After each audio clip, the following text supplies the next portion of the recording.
With 28 games left to play in their regular season schedule and only 1 point separating 7th from 10th place in the Eastern Conference, now is the time for the Regina Pats to find that winning formula. Tonight they welcome back a pair of Golden Boys to the lineup just in time for a crucial tilt versus the Swift Current Broncos.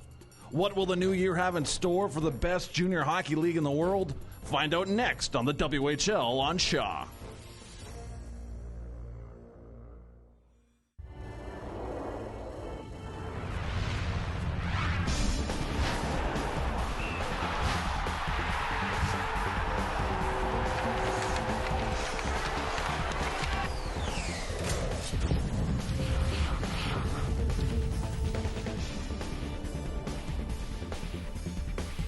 Happy New Year and welcome to the Sobeys pregame show on the WHL on Shaw. I'm your host, Dan Elliott. 5 is the number of World Junior Championships Canada has now won in a row. It is also the number of key players Regina Pats head coach Dale Durkich gets back in his lineup tonight versus Swift Current, and it could not have come at a better time as his team is in the midst of a 5-game losing streak. World Junior champions Jordan Eberle and Colton Tubert return, as do rookie standouts Jordan Wheel and Dominic Favreau, who were taking part in the World Under-17 Hockey Challenge. And this evening also marks the debut of Matt Robertson, who was acquired Tuesday from Prince Albert from Michael McCangus. For the Swift Current Broncos, this game marks the first of 5-game road trip, and it's a tough one this season, playing 3 games in the next 3 nights against the likes of, well, the best the Dub has to offer. The Pats tonight, Medicine Hat tomorrow, and the number 1 ranked team in the nation on Sunday, the Calgary Hitmen. With more on how the Broncos and Pats match up tonight, time now to check in at the Brandt Center in Regina, where Ray Morrison and Cam Moon are standing by.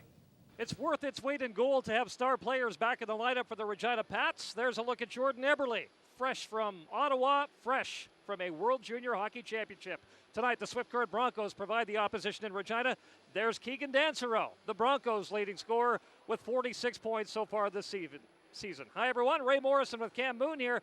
This crowd is going to be off the hook tonight for a big game between the Pats and the Broncos. And as far as the Pats are concerned, they've been inconsistent, active at the trade deadline, though, which is tomorrow. Yeah, they've had a tough stretch of it here. The Swift Current Broncos, the Regina Pats coming into this one. Matt Robertson comes to the Regina Pats from the Prince Albert Raiders. Michael McCangus in a third-round pick goes the other way.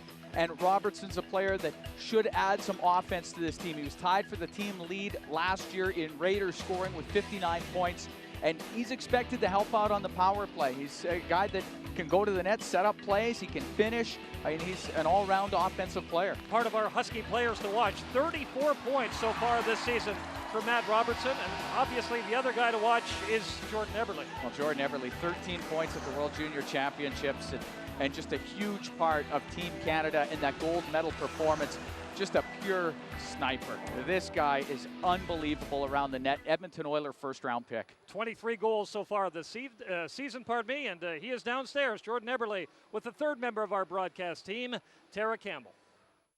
Jordan, tell us, how do you get up for a game like this after the emotional roller coaster of the World Junior Championships? I know the biggest thing for me too is we're excited to come back. Obviously, we get to play back in the Brandt Center with the boys, and obviously they've been kind of struggling when we've had a lot of guys gone and injured, and come back and try and help the team win here. It's exciting. All right, now what do you think of the Matt Robertson trade? It's a good trade. He's a good offensive player. He's got a great shot, and I'm hoping that we get some chemistry tonight. All right, thanks for this, Jordan. Yeah, no problem. As far as the Broncos are concerned, Coach Dean Chenault says his team is looking for some consistency. They also made a trade deadline deal here. They did too. Liam Dara comes to the Swift Current Broncos from the Chilliwack Bruins, helps accommodate Matt Ias, who wanted to be closer to his Vancouver home. So he goes to Chilliwack. Dara comes in here, and here's a player that is going to bring a physical presence to the Swift Current team. And I mean, they already have some of that, but this is going to be a good depth player for the club. He's going to go to the front of the net. He's going to go into the corners. Not going to shy away from anything. Okay, he might even drop the mitts once in a while. But he certainly is going to be a good physical guy here for this club. Part of our Husky players to watch, Liam Dara, and Liam is downstairs with Tara Campbell. Liam, tell us what you know about this Swift Current team. Well, we played them once before Christmas when I was in Chilliwack, and that's all I've seen of them really, so not a whole lot, but I'm excited to be here and meet some new guys. All right, now what can Swift Current fans expect to see from you for the rest of the season? I think I'm a big physical forward who I provide energy from hits and stuff. I don't think you can expect a whole lot fancy from me. I'm more of a crash and bang kind of guy. All right, thanks a lot, Liam. Thank you. And here's the starting goaltenders. Travis Yonkman goes for the Bronx tonight against Lyndon Rowett from Cochrane, Alberta. Starting goaltenders for Waste Management as we send it back to WHL Central. All right, thank you very much, Ray. Swift Current Broncos currently sitting in 5th in the Eastern Conference. Now they got 49 points. They're just 4 back of 3rd place. That's Brandon. They have 53. But 5th place, only 7 points difference between 5th and 10th. Prince Albert currently in that 10th spot. Now, Ray and Cam talked about the trades that both teams made. Of course, trade deadline is tomorrow. The big fish this week was Joel Broder, the Moose Jaw Warriors. He leads the entire league with 36 goals. And how about this? The rich getting richer. He went to the Calgary Hitmen. They make the big deal to pick him up. Vancouver Giants, they're first in the Western Conference. They also made a big deal with the Kamloops Blazers picking up Nick Ross and Alex Rogers. So they're looking to make a push. Both teams have a little distance, in fact, a lot of distance between themselves and the 2nd place team in their conference. But despite that fact, they're looking to make an even bigger push towards the postseason. The other big name that went on the move was Kyle Beach of the Everett Silvertips, a guy with a ton of potential, but it's always been up and down. Lethbridge Hurricanes picking him up. Hopefully he can come into their team, provide maybe a little chemistry with Zach Boychuk. We're going to get into all those deals a little bit later when we go inside the WHL with Scott Rintoul. But time now to send it back to the Brandt Center where they're having a pregame ceremony to honor a pair of gold medalists from the World Junior Championships.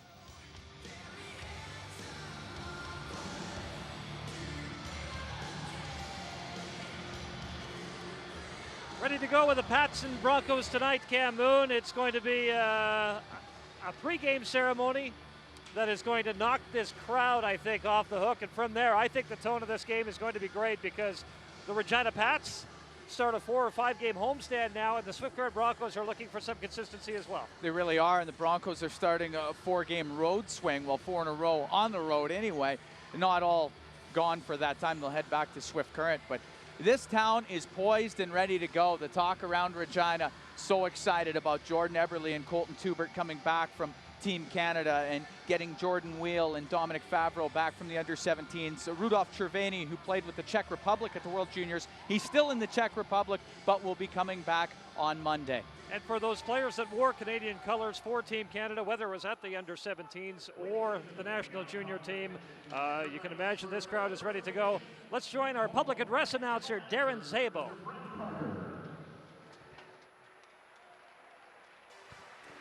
Ladies and gentlemen, over the past month, members of your Regina Pats have been competing on the international stage, representing both the Western Hockey League and your Regina Pats.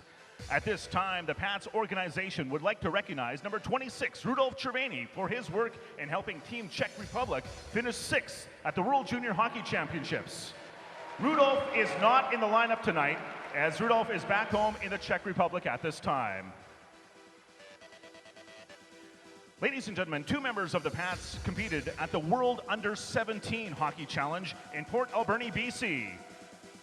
This member helped Team Canada West to a 4th place showing. Please welcome back to your Regina Pats, number 21, Dominic Favreau.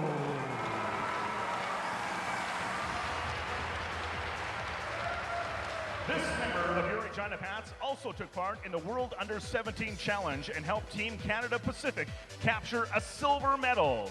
Please welcome back number 19, Jordan Wheel.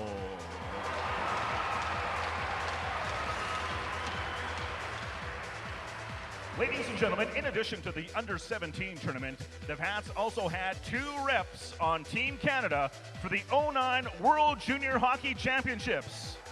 On Monday night, Team Canada defeated Team Sweden 5-1 to capture their 5th straight gold medal. Ladies and gentlemen, please welcome back gold medalist number 20, Colton Tubert.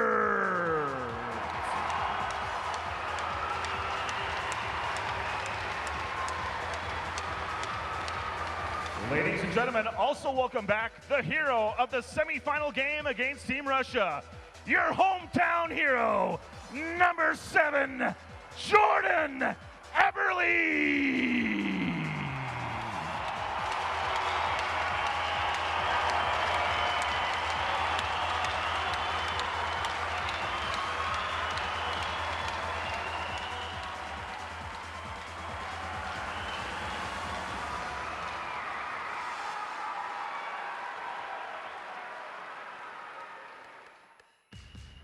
Your Regina Pats would like to congratulate all 5 players on their accomplishments. Since the inception of the World Junior Hockey Championships, the Regina Pats have contributed more players to Team Canada than any other Canadian Hockey League franchise. The Regina Pats and Western Hockey League are pleased to partner with Hockey Canada, and we are looking forward to seeing more Regina Pat players wearing the Maple Leaf in the future. Pat's General Manager Brent Parker presenting each player with a frame print recognition of their achievements on the international stage. Now, tonight's cooperator starting lineup for the visiting Swift Current Broncos. Tonight, starting in goal, number 1, Travis Yonkman. On defense, number 2, Eric Doyle. On defense, number 24, Derek Claffey.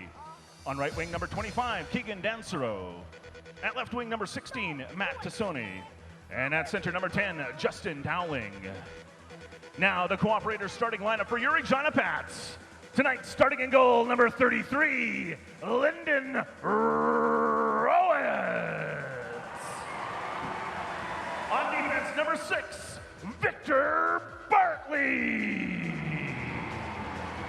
On defense, number 20, Colton Tuber. On right wing, number 24, Brett Leffler. At left wing, number 29, Matt Struby. And at center, 18, Mitch Seabear. Now let's meet the Canadian Tire 7th player representing the novice rec Blazers. Please welcome 7-year-old Ryan Ottenbright. Ryan's family and teammates are cheering Ryan on. Compliments of Canadian Tire. Ladies and gentlemen, we now ask that you please rise, remove your headwear, and join the St. Dominic Savoie Choir as they sing the Canadian National Anthem.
It's the Broncos and Pats, and it's coming up next on Shaw TV.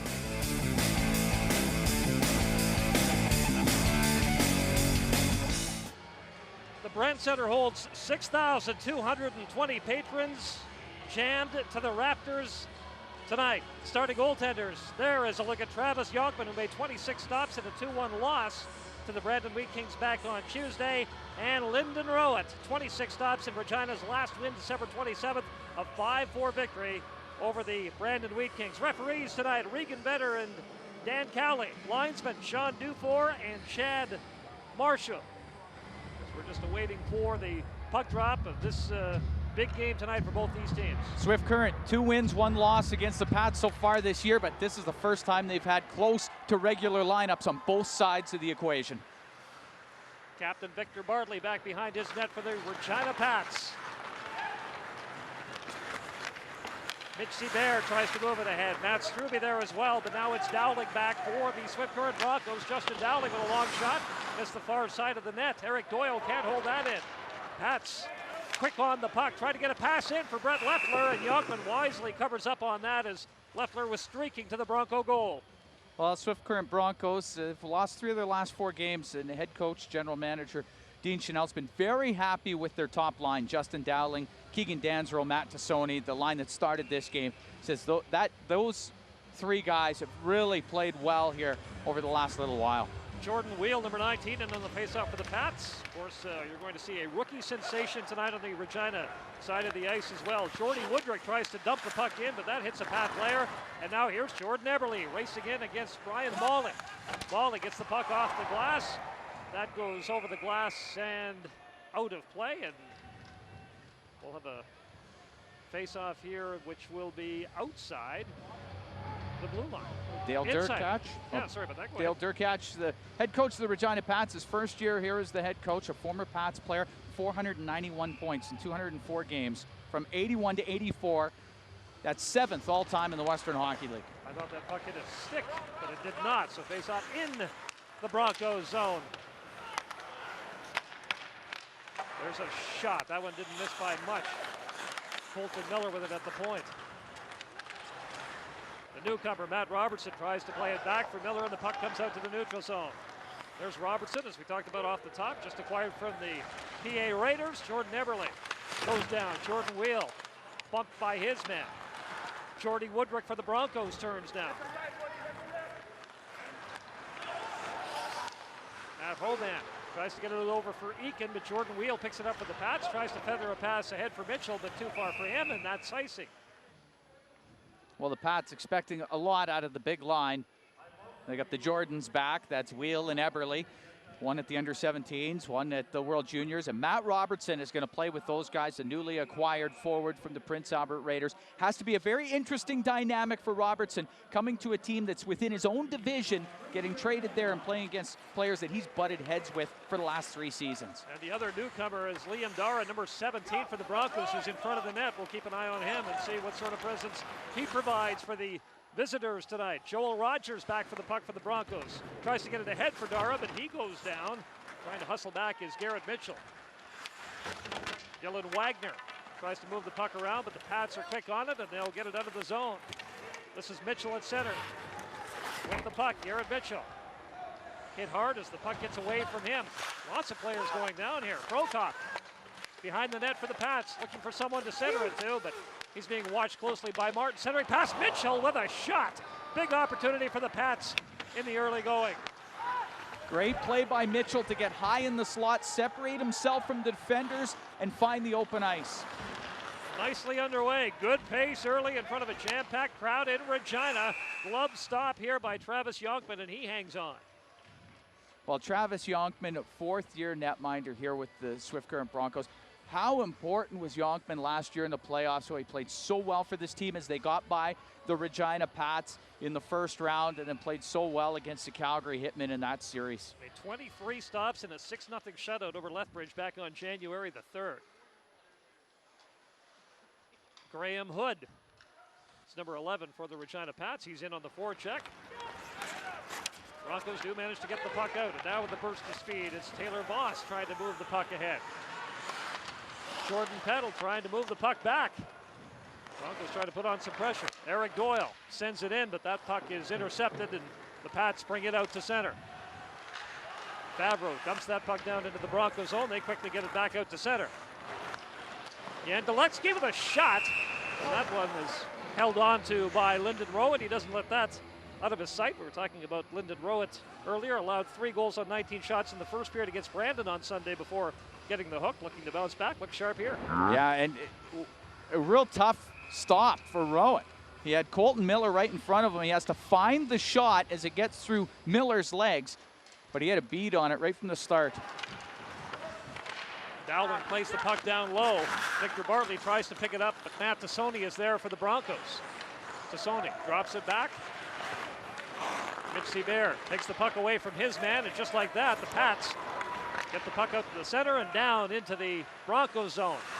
Leffler going after it. Oh, does he hit his man? Brett Leffler with a big hit. Here's a shot from Tuber. That one high and wide.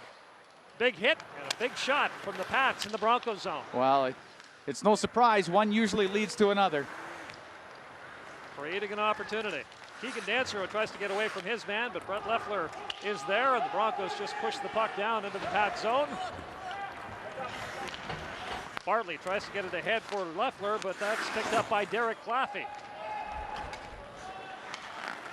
Bartley back, being watched by Hoban. Robertson's number 41. We talked about him, the newcomer. Seeing what he can do on this first line with Wheel and Eberle. Cody Eakin plays the puck ahead. Nifty little pass, and then Hoban tries to get it down into the Pats end. Jordan Wheel with it at center. Claffey tips it back for Spencer McAvoy, who plays it ahead, and then Eakin just tips it down into the Pat zone.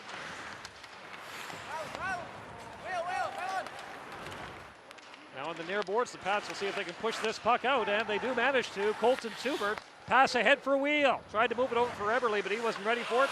Jordy Woodrick picks it up for the Broncos. Good job by Jordy Wheel there on the steal.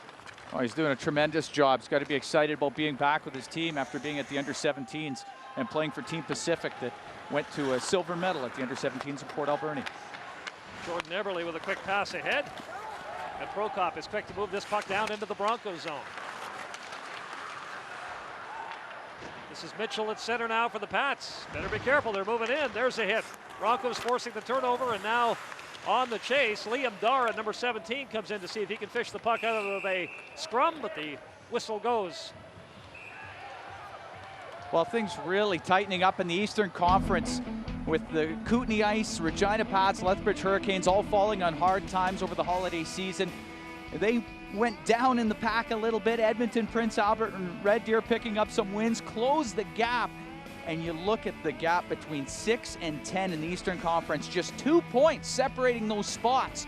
Unlike last year where there was no big race for the playoffs, it looks like this season is set and ready for a fight to the finish. It wasn't all that long ago the Regina Pats were battling Saskatoon for top spot in the East Division, and now they've fallen into a situation where they're just a point in or out of the playoffs. You lose 8 out of 9, and the other teams are going to pick up points. We had coincidental minors off the shoving and what have you after the whistle. Perreault and Wagner in the box here, so 4-on-4 hockey here as Brett Leffler carries the puck in for the Regina Pats.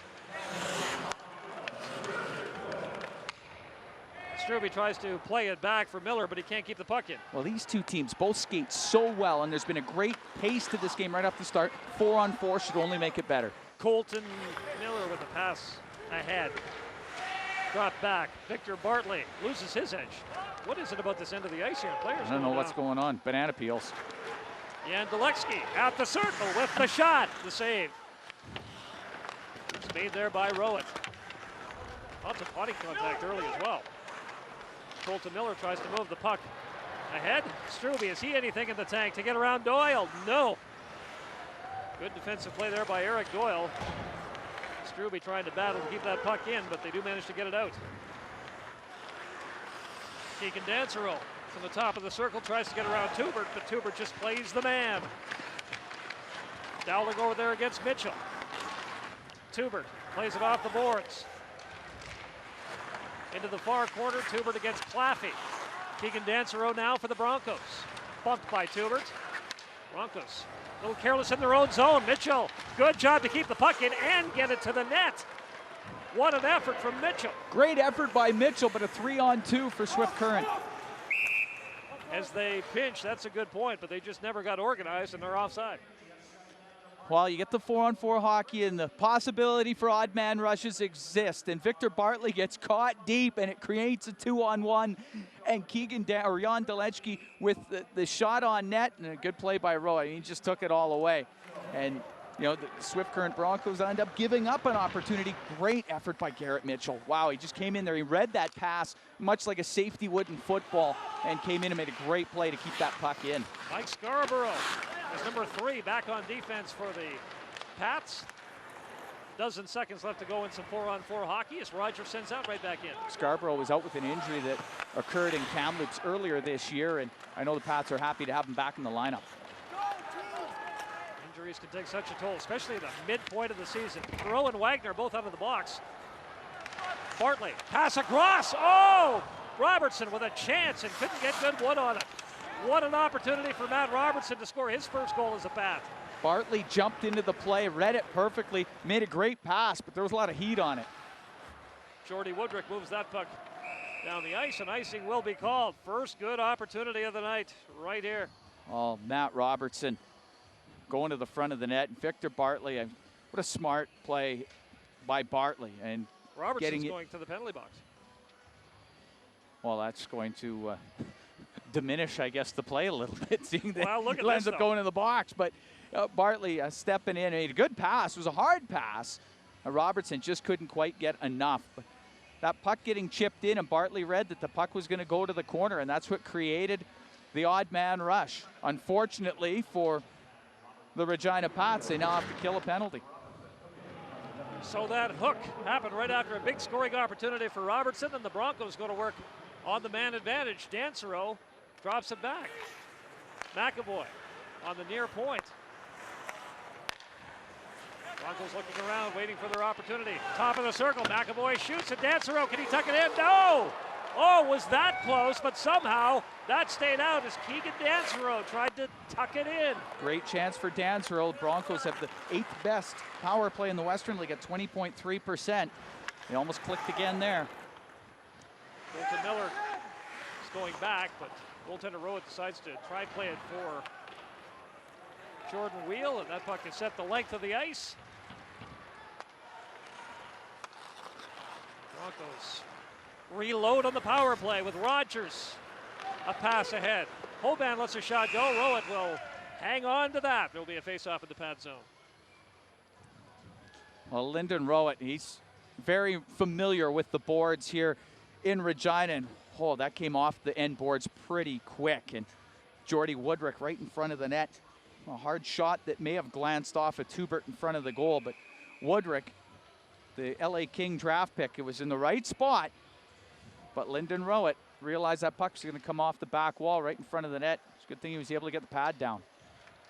Rowett has looked very good so far. Mitchell tries to walk around his man, but realizes his team is shorthanded, so he plays it back for Colton Miller. And back for Victor Bartley. Up for Mitchell one more time and down into the Broncos zone. Joel Rogers behind his net.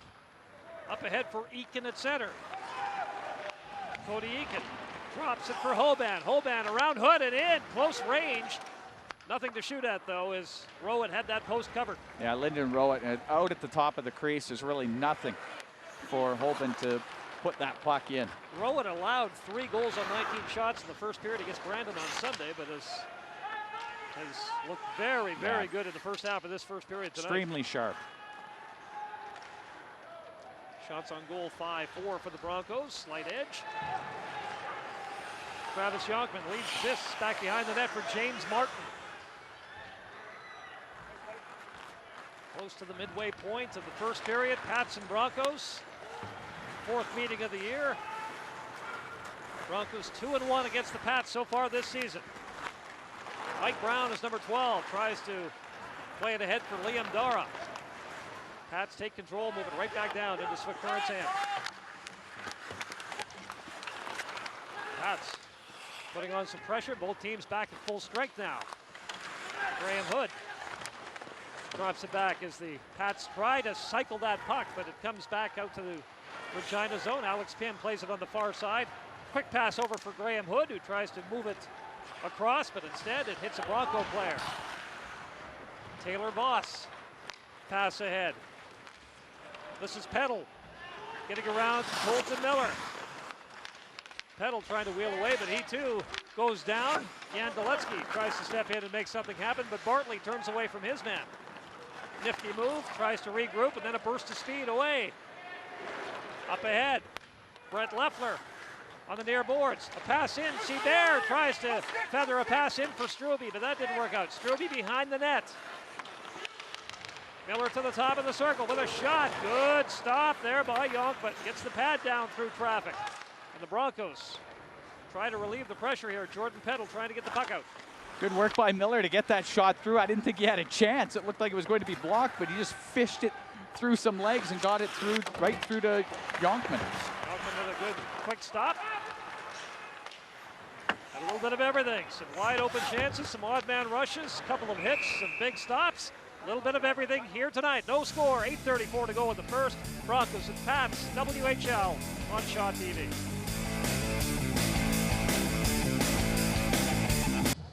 Back with head coach of the Regina Pats, Dale Durtak. Can you please assess your team's play so far in this first period? Well, I thought we came out a little tentative, maybe all the hype and a lot of fans in the building, but I think we've settled down now and we're playing our game and we're getting a lot of chances out there. We just got to put one in. And how important is this 5-game homestand? Oh, it's very important. Obviously, we've had a tough stretch here the last month, but we've got a chance here to make amends and crawl back up in the standings, so we're looking for a good run. All right, thanks a lot, Dale. Thank you very much. That's a great question by Tara, because for the Regina Pats, they really got to get this thing turned around, and this is an opportunity to do it while the schedule favors them. Yeah, they've had a tough little stretch. I know they'd like to get back to the top 4, look for home ice in the first round of the playoffs. That play whistled down as the puck went out and back into the Regina zone. Well, the last 5 games, all losses, and heavily outscored. Included in that total is a 7-1 pasting at the hands of the Swift Current Broncos in Swift Current on December 28th. And you can bet Dale Durkach and the rest of the Pat players that were there that night will remember that well this evening.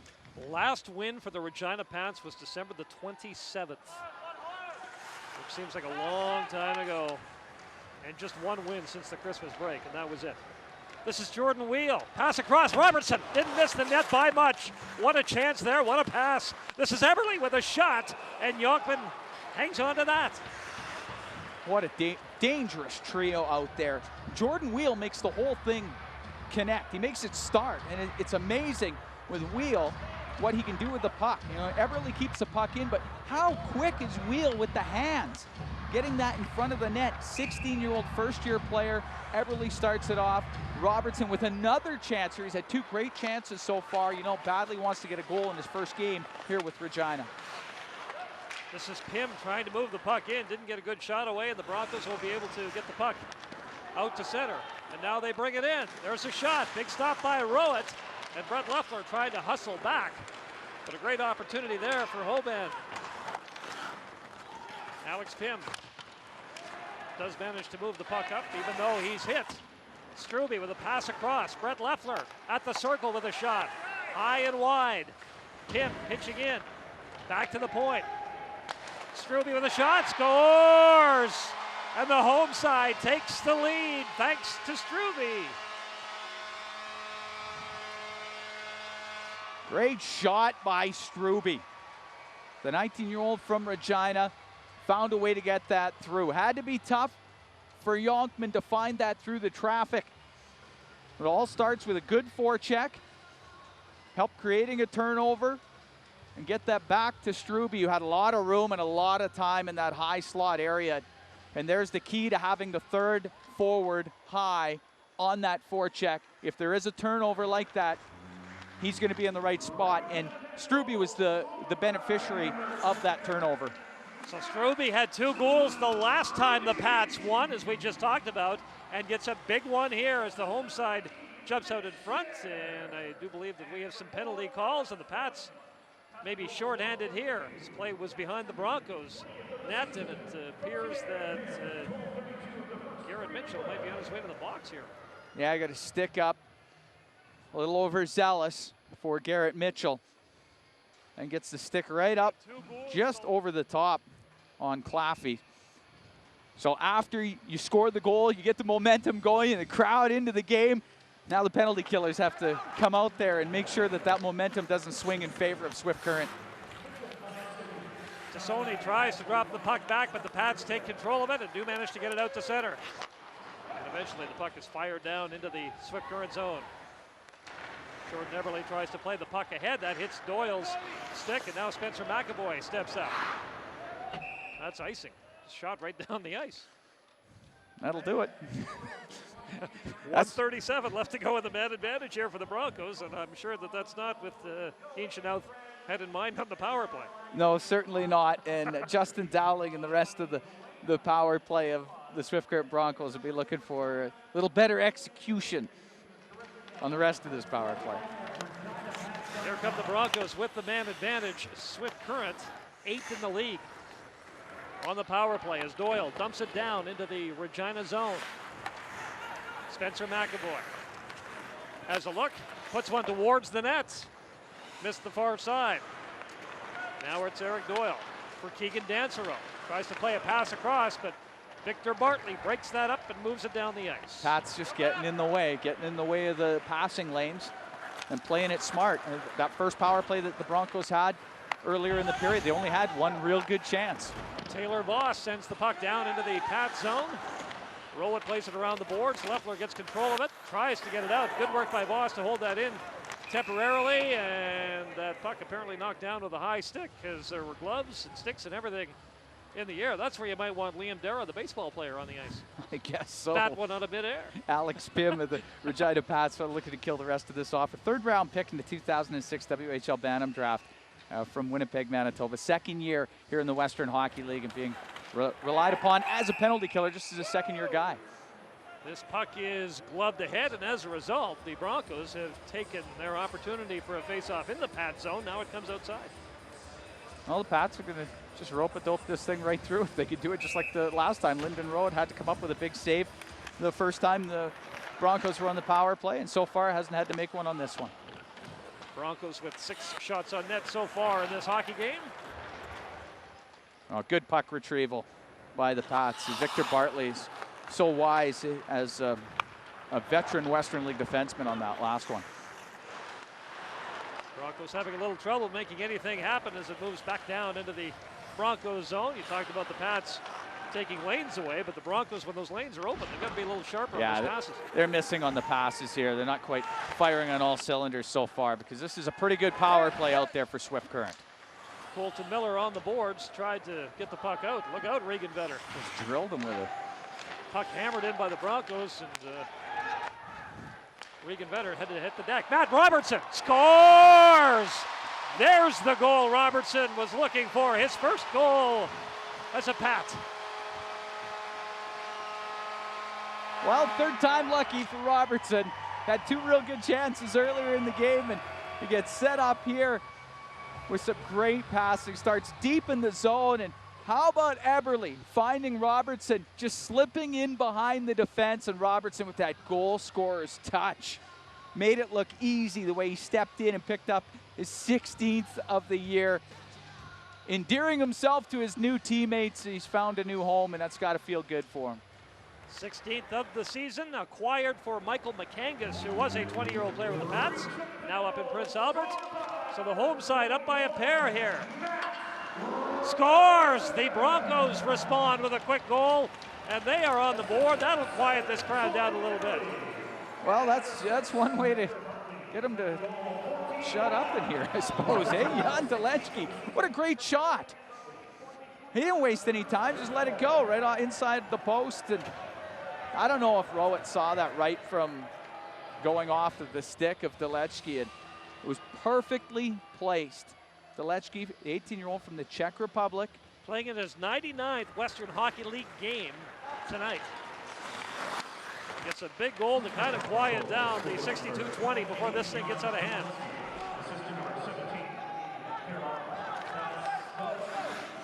Dominic Perreault, number 5, back behind the Pats net. Takes the return feed. And Colton Tubert tries to play it ahead. That hit Hood's stick, and now the Pats on the forecheck. Hood bumps his man. Peddle tries to get the puck ahead. Jan Delechki just drops it back for McAvoy. Now on the near side, Derek Claffey tries to play it ahead. Delechki with a long shot. That's wide. Perreault nonchalantly back there with Delechki bearing down, but it jumps in the back of the net. Well, Colton Tubert, who was part of Team Canada's World Junior Championship, Los Angeles King, first-round pick in 2008. And he is such a physical defenseman, downright mean at times. You don't want to go into the corner with Tubert unless you're prepared for it, because he really makes you pay a price. Dowling, a good job to hold the puck in, and a glove save from Lyndon Rowett as Justin Dowling makes the most of an opportunity. Well, Dowling was looking to go to the same spot Delechki did. This time, Rowan actually saw it come right off the end of his stick, so he didn't have any problem with that. But that pass right up the middle, a blind pass at that. And you do that against this Bronco team too many times, you're going to find that puck in the back of your net. Justin Dowling has 16 points in his last 14 games for the Broncos. Struby plays it back for Victor Bartley. Brett Leffler. Pass out to the neutral zone as the Pats come streaking in, try to make something happen. Centering pass. That doesn't work out for Regina. An opportunity there in front for Seabert, but he couldn't take that pass, and Bartley fires it right back in. Leffler on the forecheck. This is Keegan Dancero for the Broncos. Plays it to center. Bartley loves that. With a dangerous play there as he tries to move it back for Tubert, and now Bartley is behind his net. Well, guys like Bartley and Tubert are going to play a ton here tonight. I wouldn't be surprised if they played over 30 minutes. And Racina bumped Mitchell. Now they get into it. This is Brown and Mitchell down along the boards. The linesman quick to step in. Racina over there. Claffey as well. Regan Vetter, the referee, with a close eye on the proceedings. Yeah, not going to call anything. There's no reason to panic there. It's a good job by the referees on the non-call.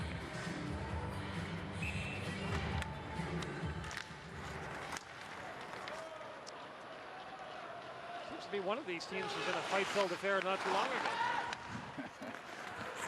That happens from time to time. It happens. Pats trying to put on some pressure. Mitchell with a shot. That one hit Claffey. Good job by Scarborough to keep that in temporarily, but now Derek Claffey has it. Tries to get a pass ahead for Voss, but he's bumped off the puck by Mitchell. Now Claffey steps in, and that is offside. 2:39 now to go in the first. Well, Derek Claffey, a third-round pick, 2004 for this Swift Current Bronco team. It provides just good defensive stability for this club. Smart with the puck, make a good pass, skates very well, and it's just been a solid blue liner for this team. Cody Eakin against Jordan Wheel on this faceoff. Eberle plays the puck back. Perreault moves it on the far side for Bartley. Dominic Perreault tries to move it ahead, but Joel Rogers is there for the Broncos. He tries to get a pass across. Matt Robertson quick to play that puck ahead. Jordan Wheel trying to come away with it.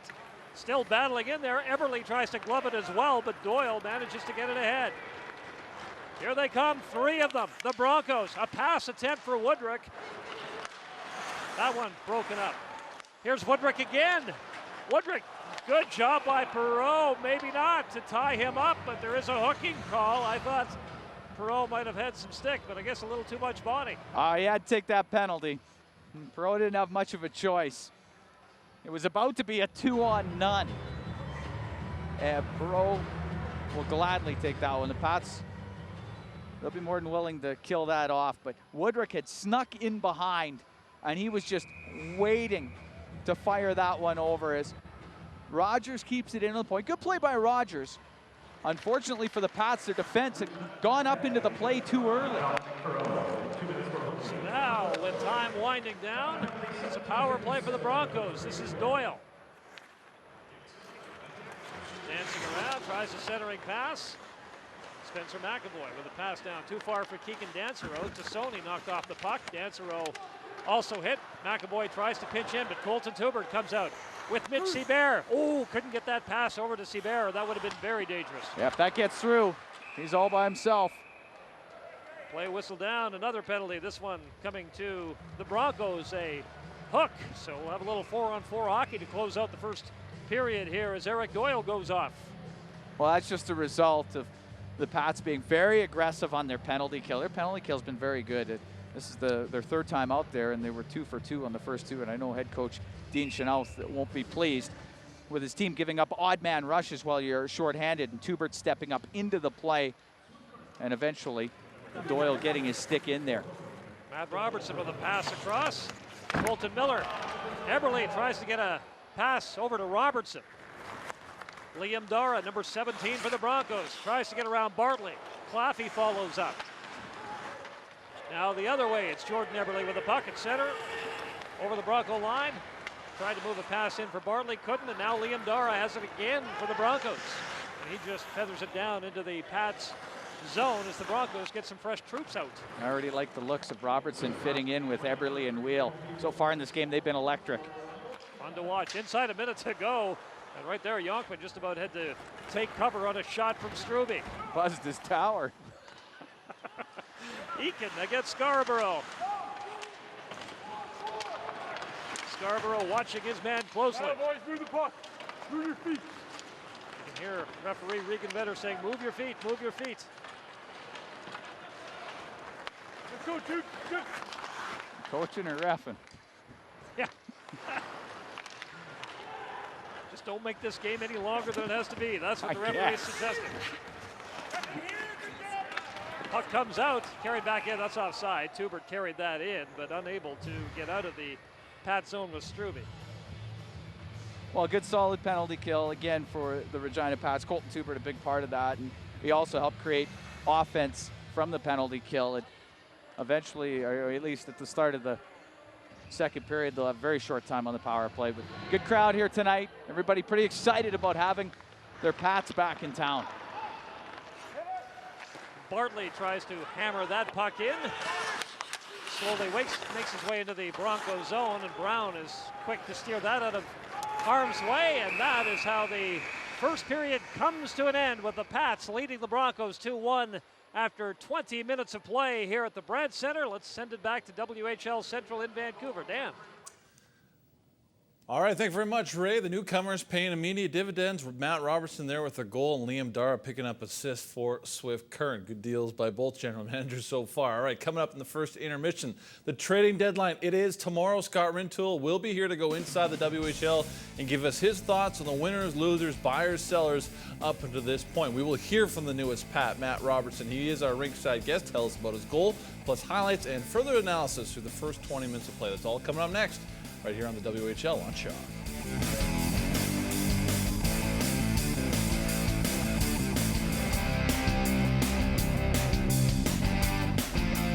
WHL Central in Vancouver. We're through one period of play at the Brandt Center between the Regina Pats and Swift Current Broncos. Time now to go inside the WHL. Scott Rintoul is here. Happy New Year, my friend. Happy New Year to you, Dan. I now have my answer. How many days does it take Dan Elliott to sober up and get me back here? 9. Thank you very much. I'm happy to be back. Took a little extra time, took a little longer than I expected, but got you here. All right, let's talk about the big news, of course, this week. World Juniors, Canada winning its 5th straight World Championship, and a big part of that was 12 WHL guys. Well, we talked about it before, Dan. More than half the team made up of WHL players, and congratulations to all of the team. But let's focus on the WHL. The captain, Thomas Hickey, obviously another captain from the WHL winning. How about Dustin Tokarski? I want to talk about him for a second because this is a guy who struggled a little bit through the round robin and in the early games in the playoff round.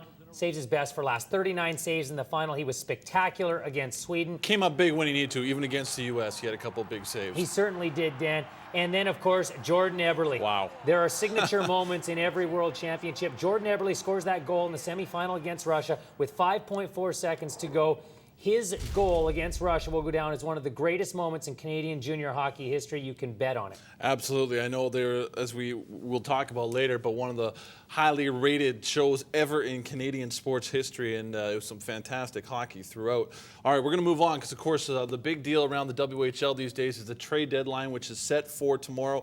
And the big fish out there was Joel Broda from the Moose Jaw Warriors, and wow, it's the rich getting richer. I didn't see this coming. Oh, man, I thought somebody would get Joel Broda, but I thought it was going to be a team that was offensively challenged. Instead, he goes to the Calgary Hitmen. And Dan, this was the #1 ranked offense already in the Western Hockey League. They get Joel Broda, who has 36 goals already this year, almost a goal a game pace.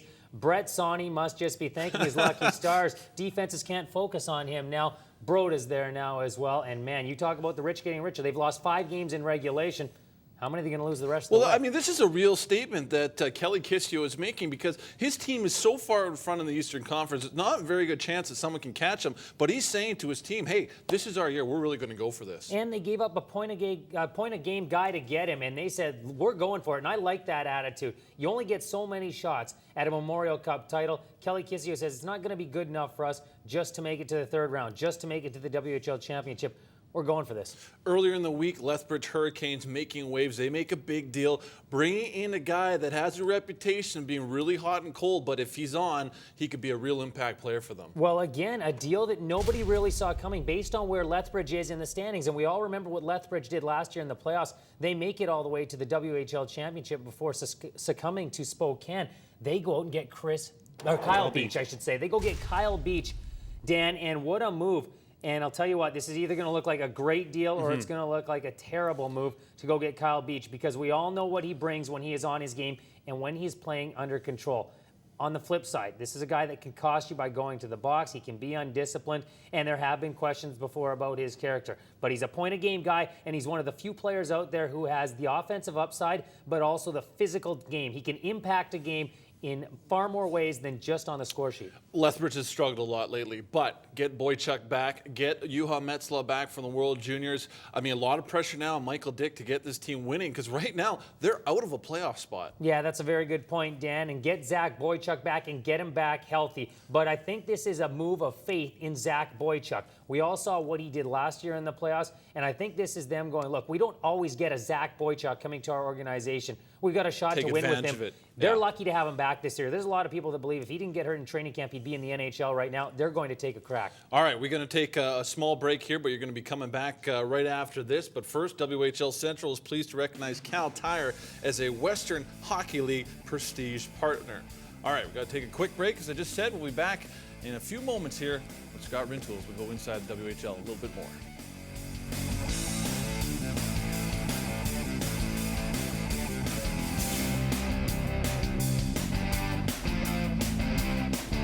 Regina Pats leading the Swift Current Broncos 2-1 after one period of play. We'll get back to Scott Rintoul in a moment. First time check back in at the Brandt Center where one of those goal scorers, the newest Pat, Matt Robertson, is ringside with Tara Campbell. Matt, can you talk to us a little bit about the trade from PA? Yeah, it was a bit of a surprise, I guess you could say. But you know, I'm happy to be here in Regina playing with Eberle and Wheel. And I think we already got some pretty good chemistry between us. So, yeah, I'm enjoying it. All right, now take us through that goal. It was a pretty goal. Take us through it. I was basically just kind of, you know, looking for a stretch pass, and Eberle made a great pass to me, and I was able to get behind the defenseman and put it in the net. All right, thanks for this, Matt. All right, thank you.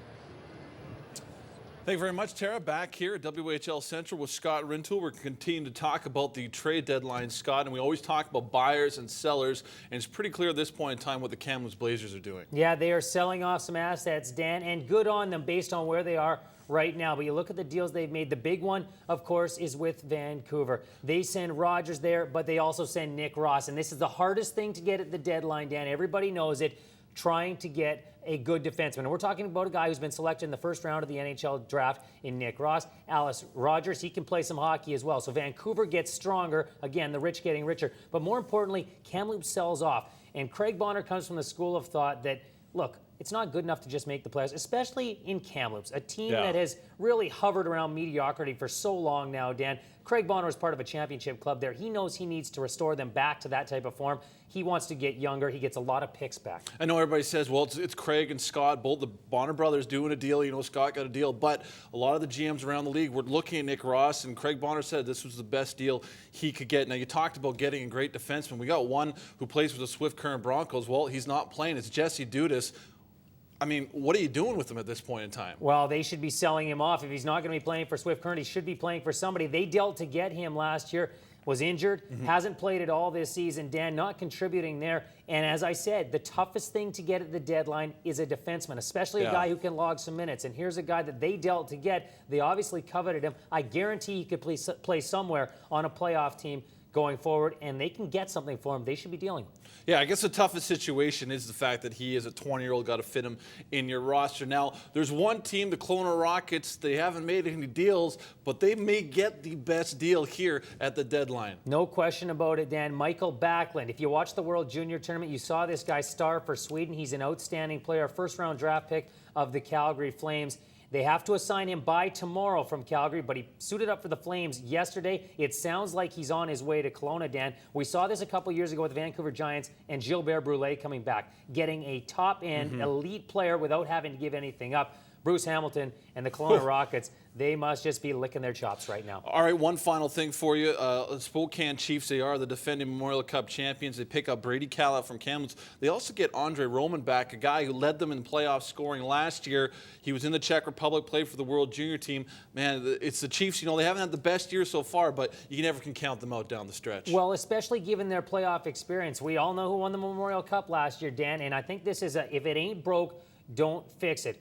Roman comes back, Andre Roman comes back, and as you said, led them in the playoffs last season. They go get Calla, who played in the AHL. Watch out for Spokane. We talked about Tokarski just a few minutes ago. This team's going to be tough in the playoffs. Well, it'll be fun to watch down the stretch, Scott. Obviously, Vancouver, Calgary making big deals, so we'll have to wait and see. Sounds good, Dan. The trade deadline's tomorrow. I hope to be back next week if I'm not dealt. Well, it's up in the air at this moment in time. Thanks for doing this. Of course.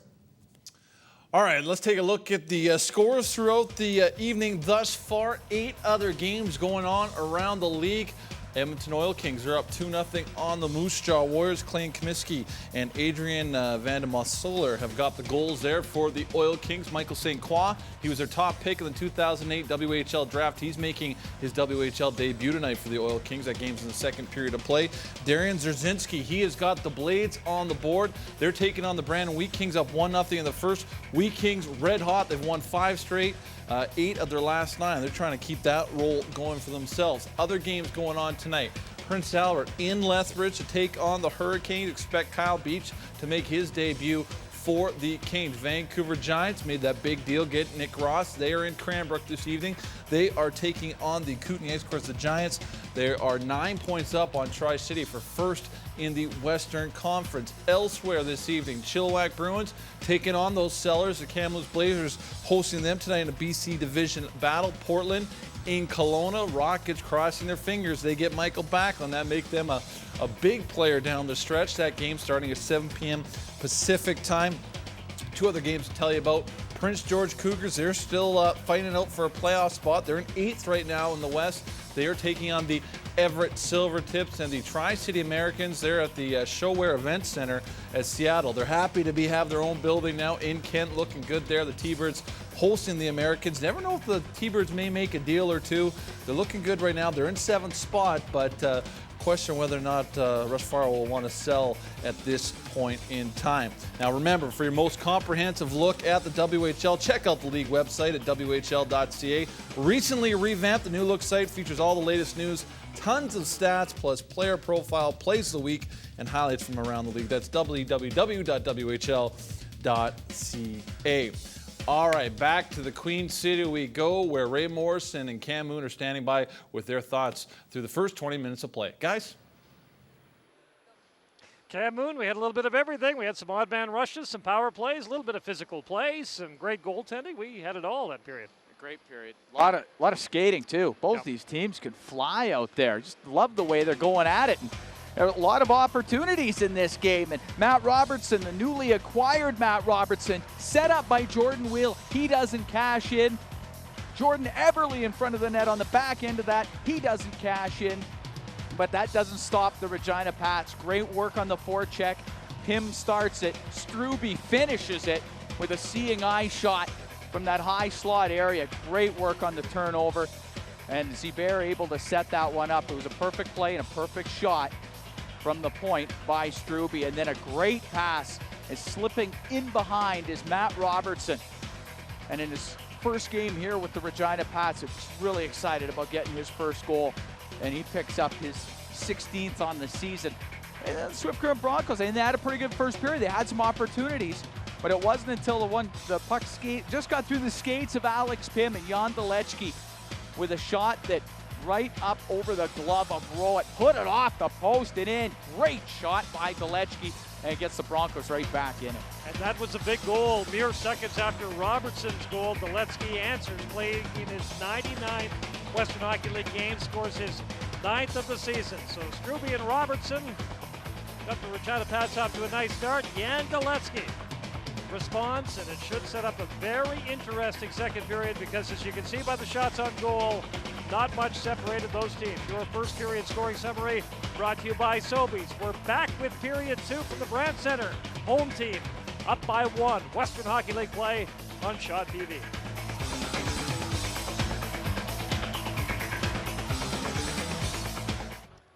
Well, certainly nothing is for certain if you're a Regina Pats fan. You can see the intensity on this fan's face here. He's ready, wants to be all alone. Just let me be. I'm getting set for period 2. 2-1, the home team out in front, Cam Moon. Let's take a look at the CHL top 10, where I understand on the West Coast there's a bit of a debate. Now, I'm sure Vancouver Giant fans feel they should be in the spot where the Calgary Hitmen currently reside as #1 club in the nation. And when you're debating the merits of these two teams, there's no question you're splitting hairs because they're both very good.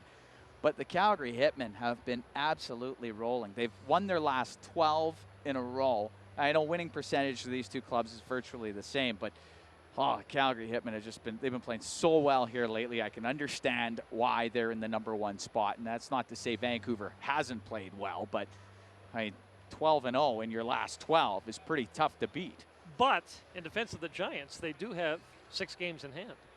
That is true. They still have. So you have the same. So you can see that there is an argument on both sides. No debate there. Just get me set for the second period here, as this crowd has been terrific. They have been eagerly watching what has taken place here, and all decked out tonight, ready to go. They've added some great energy here as the Pats come back out on the ice. They have, and when you get your players back from international competition, there's always a charged up crowd, especially when Canada comes home with a gold medal from the World Juniors. And now when Regina, at least for the next week or so, goes in, I know they're going to be at home, but after their homestand, they start going into other rinks, and Matt Robertson and the rest of the crew are going to get a hero's welcome wherever they go. And you get that gold medal, it's amazing what it does. Robertson scores in his first game here with the Pats in the first period. He had 3 chances to score. Boy, he's been very dangerous, and Travis Yonkman's had to deal with Matt Robertson, of course, before when he was with the Prince Albert Raiders, but playing with Wheel and Eberle makes him even more dangerous. Lyndon Rowett down at the other end has been tremendous in the first period. Dean Chanel relieved but concerned. Relieved his team is healthy, but still concerned about some inconsistent play that he has to get his team going. Yeah, wants to get them playing like they were maybe earlier in the season when they did roll pretty well. So period 2, this is Victor Bartley behind his net for the Pats. Jordan Eberle tracks down that puck at center, carries it in to the circle, drops it back. Bartley to Eberle. Still a man advantage here for 10 seconds for the Pats as Eric Doyle in the box. Eberle turns, gets it down for Jordan Wheel, who tries to dance around his man, can't get by him. Both teams at full strength. Wheel bumped by Claffey around the boards. Eberle and Eakin both ready to step in. Robertson tries to pinch in, but the Broncos do manage to get the puck out. Eric Doyle trying to track it down in Regina's zone for Swift Current. McAvoy forced to retreat. Jordy Woodrick gave that puck away. And Eberle plays it back for Alex Pym, who lets a long shot go. That one kind of dangerous off a stick, maybe escape, it stays out. As soon as Woodrick let go of that puck, he'd be thinking his lucky stars it eventually got out of the zone, because Jordan Eberle is the absolute last guy you want to give it to. Absolutely. Keegan Dansereau, the sniper for the Broncos, gives that puck away. And now Matt Strube tries to get a shot away. Low and wide, but the Pats take control of the puck. Miller with a shot, tries to get it away, but blocked by Tassoni. Comes out to center. Alex Pym plays it ahead. Matt Strube tries to control it, but the Broncos have it now. Dowling moves it down into the Regina zone as Swift Current tries to get it going on the forecheck here. Dowling trying to hold that puck in against Strube, but Matt Strube does manage to get it out. Tassoni turns, sends it right back into the Pat zone. When the Swift Current Broncos are regrouping in the neutral zone, they're stretching one forward to the far blue line and trying to stretch out that Regina Pat forecheck.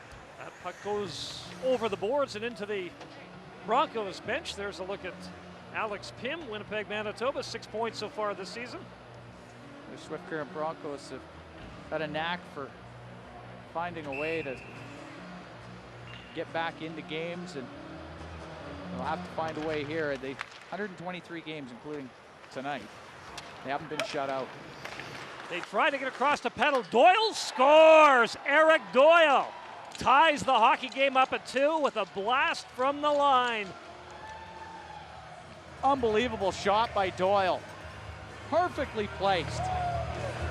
I'm sure Lyndon Rowett would like to have made a stop from a shot from the point like that he was able to see, but you got to give Doyle credit. A 19-year-old from Calgary with just a perfect shot. Now that just hits a stick. I mean, some unfortunate luck for the Pats. Yeah, puck finds its way back to the point, but there was no one in front of Doyle. It was pretty easy for him to step in, let a hard shot go. Easy for him to do that. Hard for him to pick the corner like he did. Eric Doyle, plus 16, leads the team in plus minus coming into the game, and that goal will help. Yes. Yandeletsky drops the puck back. Taylor Voss carries it in. Swift Current looking for more. Now it's a tie game. Dominic Perreault plays it around the boards. Graham Hood trying to chase it down, but it's back in the Broncos' end. Back to the point of 123 straight games without being shut out. In today's day and age of lack of scoring at times, great goaltending, whatever you want to call it, or great defensive play, that's an amazing streak. That's a remarkable stat. Bartley's shot goes off the skate. A 2-2 tie now. This is going to get very interesting. James Martin back behind his net for the Broncos.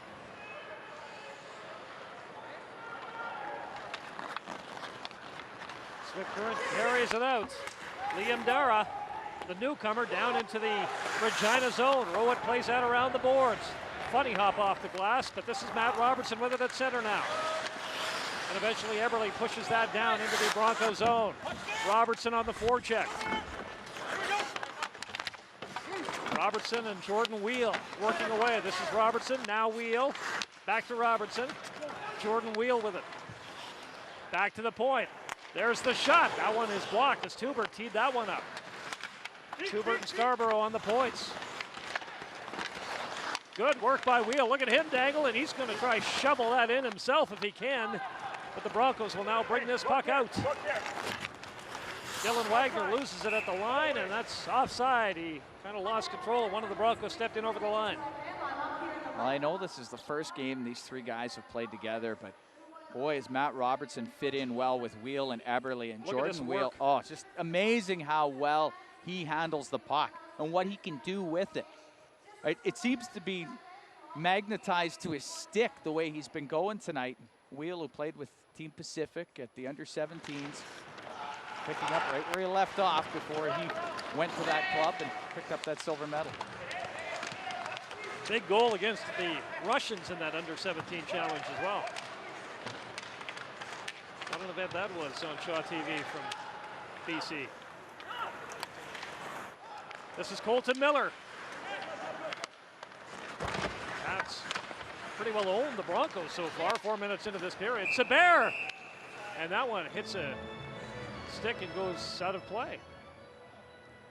Well, Mitch Sebert with the opportunity that does not get through to Travis Yonkman. And Sebert, a guy that came over from the Vancouver Giants, part of that 2007 Memorial Cup team, finds that loose puck off the boards. Wanted that shot to get through. Unfortunately, went off a stick. So that faceoff will remain inside that Swift Current zone. Sebert takes a look back to make sure his mates are set, and now one of the referees is coming over to the timekeeper to check something out. I'm not sure. Got a malfunction with the clock. 50 seconds it shows. Pretty quick period. Yeah. That's had a good pace so far, but we haven't seen the Broncos down in the Pats end much so far this period.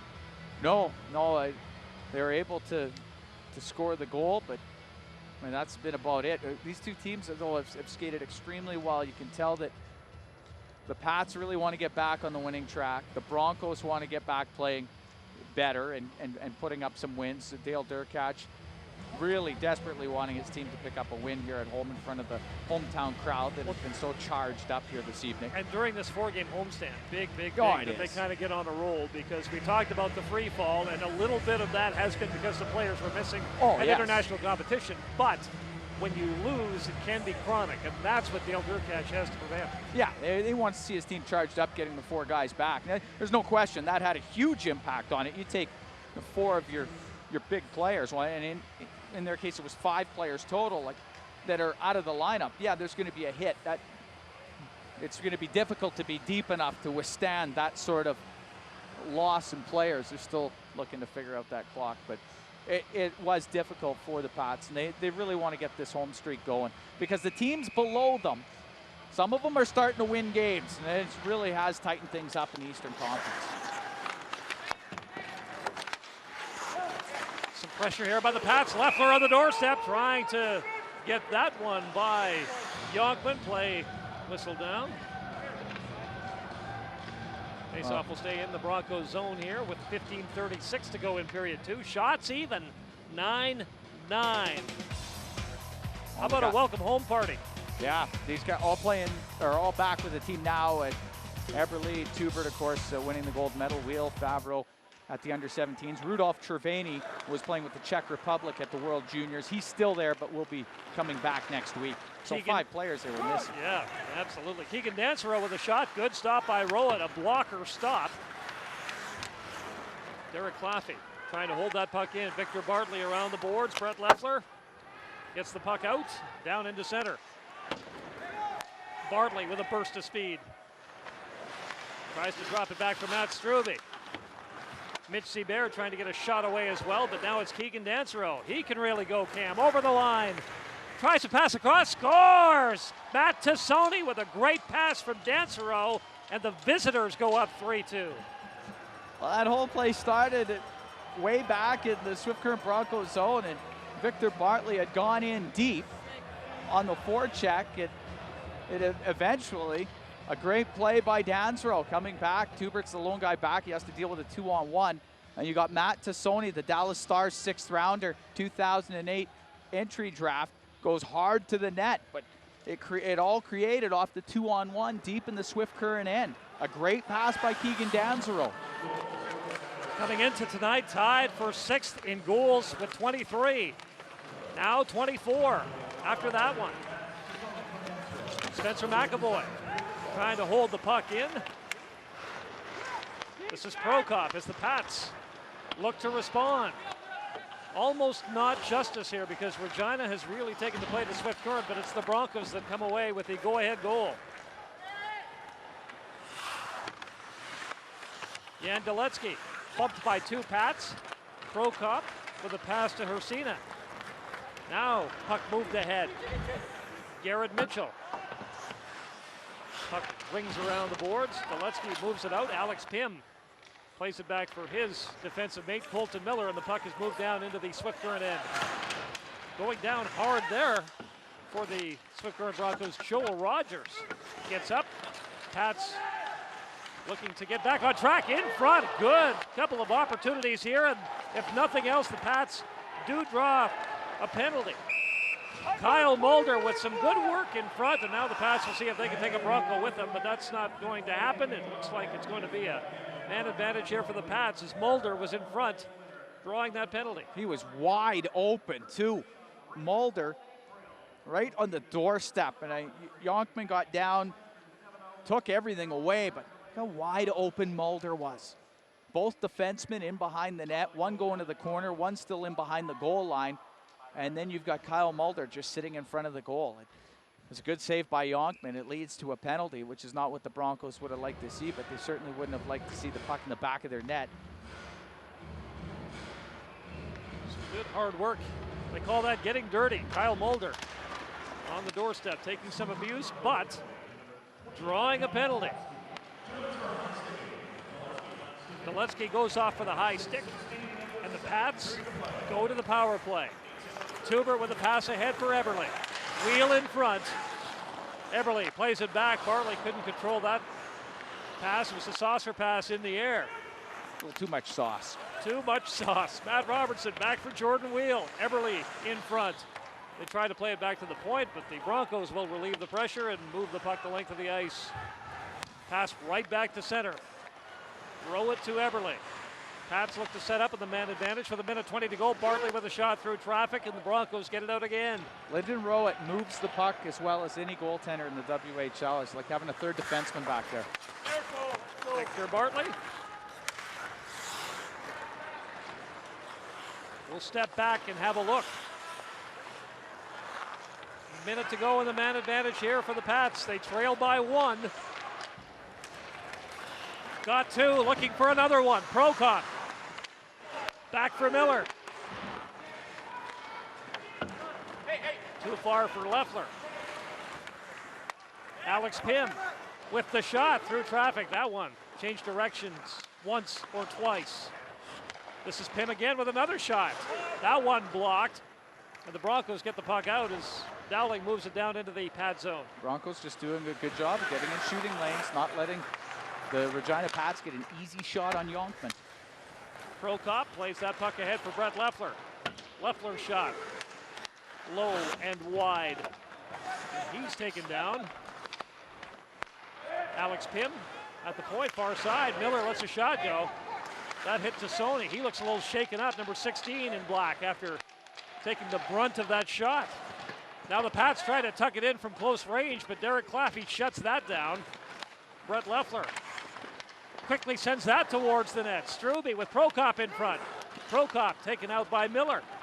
Or Martin, pardon me. And Duletsky carries it back in. Both teams at full strength. Duletsky tries to drop it back for Tassoni. Prokop now for the Pats. Number 25, Neil Prokop trying to move it in. Good job by Cody Eakin to bat that one out of midair. Jordy Woodruff, number 18, trying to take control. Garrett Mitchell for the Pats. Can't move it in. And Duletsky was about to get bumped by Tubert. Dominic Perreault in his own zone. Mitch Seabear tries to move it ahead. And Hersina just plays it on the far side.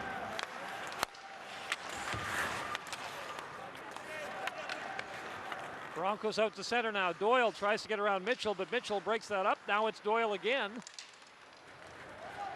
Eakin stepping in, tries to make a move around his man, but good job by Perreault to make sure nothing happened there. Doyle with a play on the far side.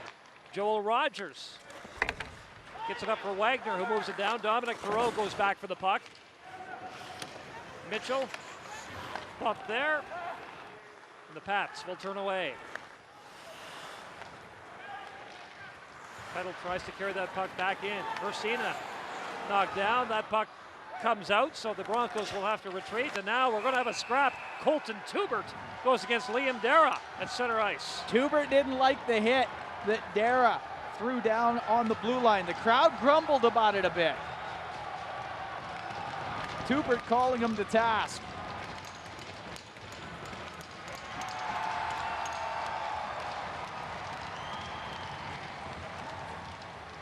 Well, we figured before the game that Liam Dara would come in here to provide a physical presence and occasionally drop the mitts. Well, it didn't take long. First game. Now we have had everything. We're well on our way. Now we have had everything. But the reason Tubert gets in there is that hit by Dara. He didn't like the looks of that one. And Tubert, he goes in straight lines. He looks at guys in the eye after the whistle. He's not a look at the skates guy. He's look you right in the eyes, and he goes right at you.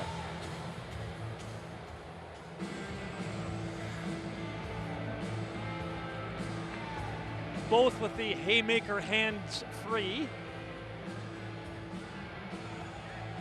And Tubert is on his way off, so we'll wait and see what these calls are. Well, he's going to get the extra. Perhaps, yeah, he'll get the extra two here for that. I thought Dale Durkash might be stepping to the officials looking for some answers, but not so much. So now Dean Chanel can encourage his team with this power play to do something with it. Well, they're 0 for 3 so far with a man advantage in this game.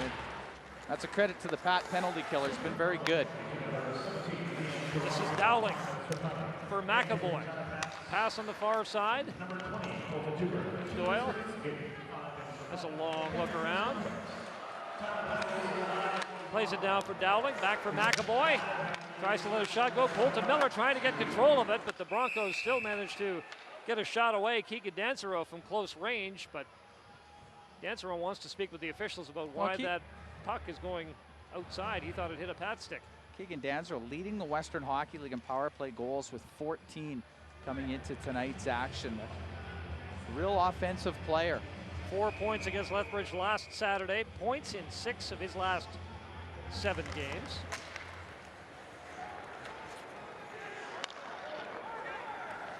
Eric Doyle carrying the puck in now for the Broncos. Tries to get a pass across Matt Tassoni behind the net. Watched by Pim. Bartley moves the puck down into the Swift Current end. Pats have been very good at getting loose pucks while shorthanded in this game. McAvoy with a pass for Doyle at the line. And now Dowling is watched by Mitchell.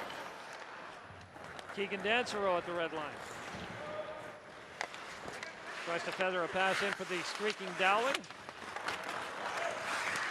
Ursina gets control of the puck and moves that the length of the ice. Thomas Ursina doing a good job tonight for the small amount of ice time he's had. This is Doyle. Trying to work his way into that pad zone. Just about got cranked by Bartley. Bartley just missed for that hit. Cody Eakin back behind the net. Watched by Colton Miller. Jordan Everly, high fly ball. Out and down into the Broncos zone with 28 seconds to go in the man advantage. Jan Deletsky against Jordan Everly. Brett Leffler steps up. Rogers for Deletsky. Trying to hit the man at center. And icing called with 8 seconds left to go in the man advantage. Now Broncos having difficulty stringing some passes together on this power play. Eric Doyle of the Swift Current Broncos, solid defenseman, played in that ADT Canada Russia series, just stood right up there at the blue line. Bartley didn't miss by much. No, he didn't. Really didn't miss by much. Pats have worked hard at making it difficult for the Broncos to gain the zone while on the power play. Eric Doyle's seen hits like that before. You'll see him again. Good job by that young guy for some camera time there. That was impressive. Whatever it takes. Rogers back behind his net. Justin Dowling moves it up ahead, too far for Hoban. Let's take a break. 8:06 to go in period 2. 3-2, Broncos lead the Pats. You're watching the Western Hockey League on Shaw TV.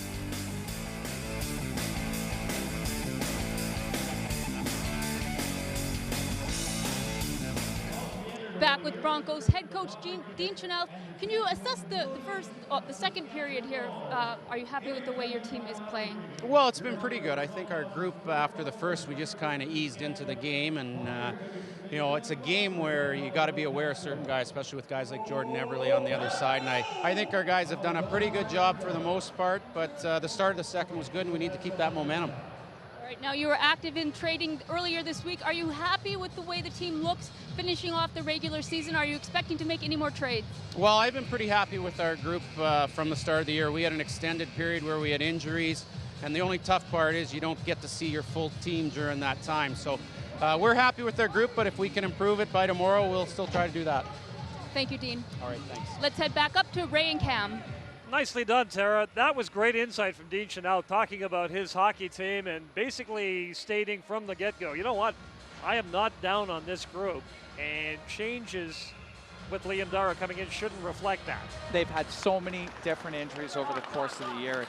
This is now a time, a very short time though, before the trading deadline tomorrow, that he can evaluate his team. Jan Deletsky lets a shot go. Rowett loves that, and then coming in late is one of the Pats as Peddle gets bumped. So the whole trade here with regards to Swift Current and other teams, it's always an interesting time, isn't it? Well, it really is, and the trading deadline coming up, but tomorrow afternoon, it'd be 3 o'clock Mountain, 4 o'clock Central. It's putting the pressure on all the GMs, and then the teams that are near the top are looking to load up. Maybe teams near the bottom looking to move some older guys. How tough is it on these kids to be traded, though? I guess it depends on their age. From 16 to 20 probably varies quite a bit. Yeah, it's difficult for anybody.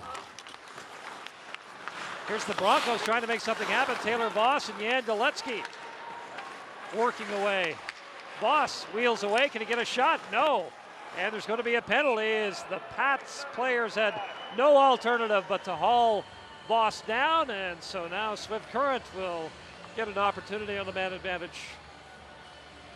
Good pressure by Boss and Galetsky. They were working hard in the pad zone. Great work on the boards. They get a cycle going and create opportunity off of that by just finding a little seam towards the net, and that's all it takes. And Colton Miller just gives him a whack with a stick, although he didn't hit him very hard. Nonetheless, he's in the box. Hard enough. So the Broncos now will go to work here on the man advantage. Holben couldn't catch up with that puck. McAvoy tried to pinch in and make something happen, and now he'll come back to his point spot. McAvoy turning. Plays it ahead. Jordy Woodrick, watched by Victor Bartley. Holben tries the centering pass. Doyle. Back for Holben, play whistle down again. Is that knocked down with a high stick? Penalty coming to the Broncos. So Doyle goes off. Yeah, Eric Doyle got called for high sticking. It was the back referee that made the call. But back in the old days when there was just the one referee, he'd have got away with that one. So the high sticking call takes away an opportunity. This is Claffey behind his net for McAvoy.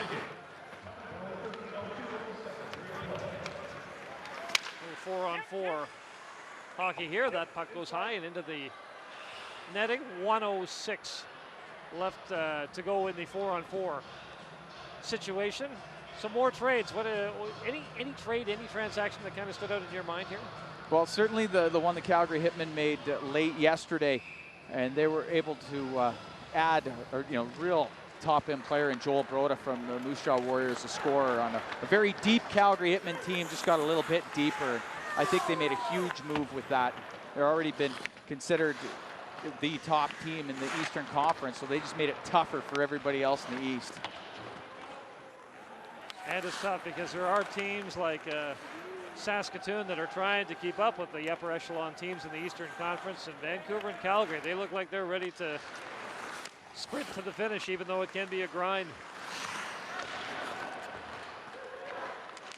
Jordan Eberle tries to walk around Claffey. And this is Claffey with the puck now for the Broncos. Ahead for Dansereau. Working against Perreault.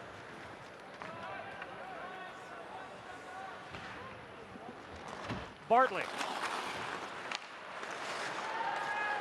Struby plays it back behind the net for Bartley.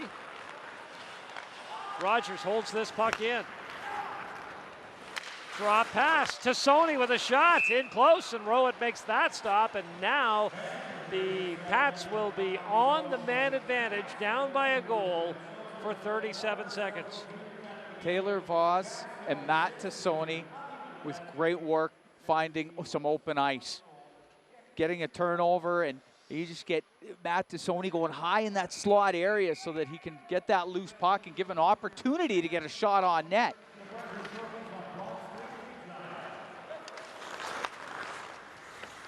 So now for a half minute, it's the Pats with the man advantage as Pym pinches in against Rogers. Alex Pym back to the point. Colton Miller for Leffler, who lets a shot go. And the Broncos get that puck down the ice, right onto Rowett's stick. He'll leave it for Colton Miller. Time for one more rush for the Pats. Prokop tries to carry it around Galetsky and in, but the Broncos are quick to get it out again. Colton Miller ahead. Neil Prokop trying to track down the puck.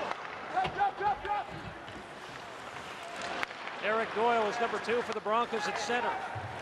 Over the Pats line. Pass in, tried to get it onto pedal stick. Mitch Seabear over there for the Pats, working against 2 Broncos.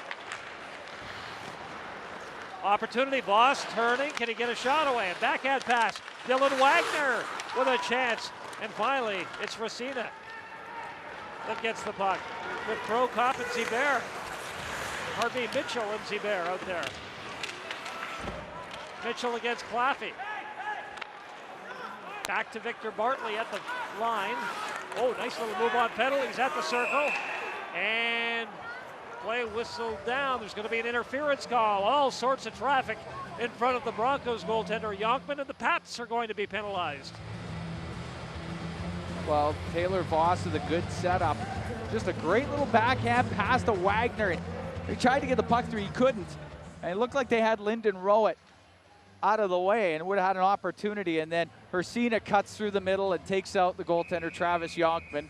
Goaltender interference, referee wasn't going to miss that one. So now a power play for the Broncos. This is Eric Doyle at the point. Robertson picks Eakin's pocket and moves the puck down into the Swift Current end. Spencer McAvoy carries the puck to the line, and now it's tipped ahead. Brad Hoban on the chase. Doyle at the line. Can't keep it in. Eberle doing a good job to try to get that puck out. Hoban with Eakin. Tried to get a pass through. Woodrick trying to follow up. Jordy Woodrick with a pass across. Hoban tries to get it in for Eakin, but Eberle cruises through and breaks that up. McAvoy with a shot. Blocker stop from Rowett. Hoban back for McAvoy. Lots of time left in this power play for the Broncos, too. McAvoy puts it on net, scores!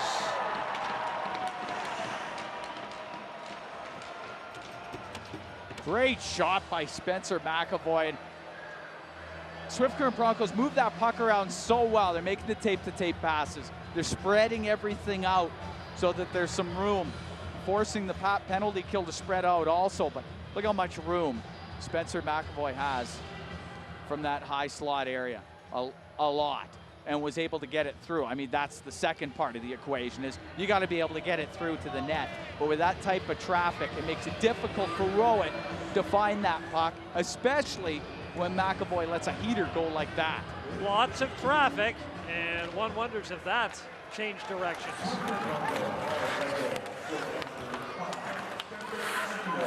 McAvoy gets credit for the goal, and it's 4-2 for the Broncos. Keegan Dancero tries to feather a pass through for Matt Tassoni. Tassoni has to watch Perreault. Tassoni tries to center it again. Broncos looking for more. Keegan Dancero against Alex Pym. Dancero, pass across. Dowling very nearly tipped that in. Dowling with another shot. That one goes through the goal mouth. Great work by Dowling, getting body position in front of that Pat net. Pats need to respond, but they're kind of hemmed in here.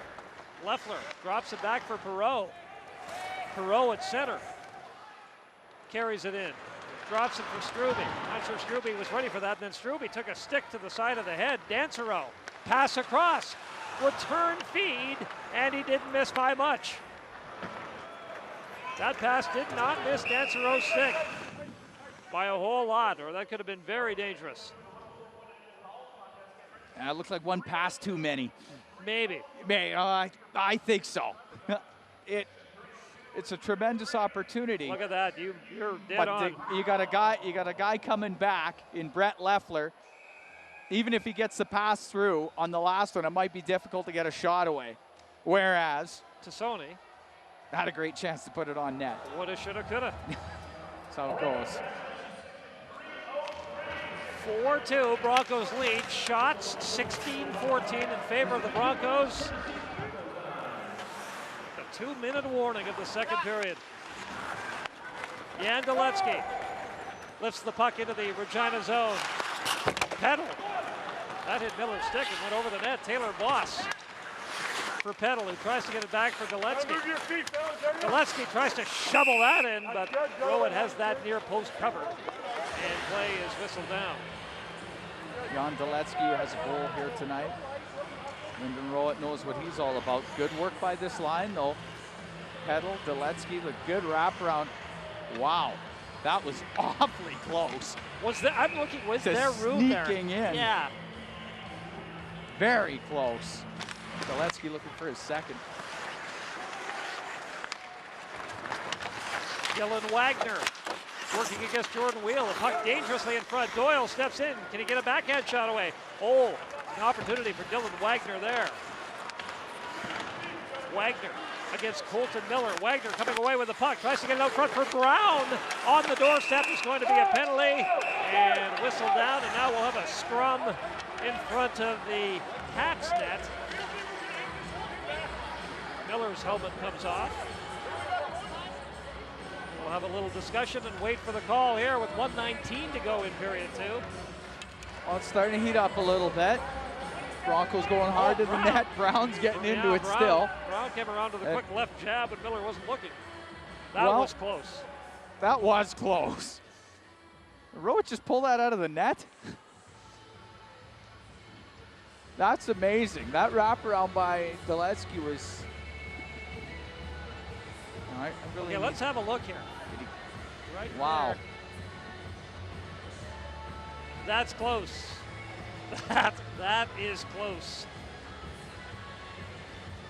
I guess without overhead, you don't know, I guess, definitively if the whole puck was over the line, which it has to be.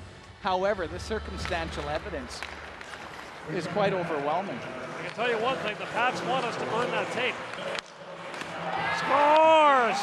The Broncos coming away with another big goal here.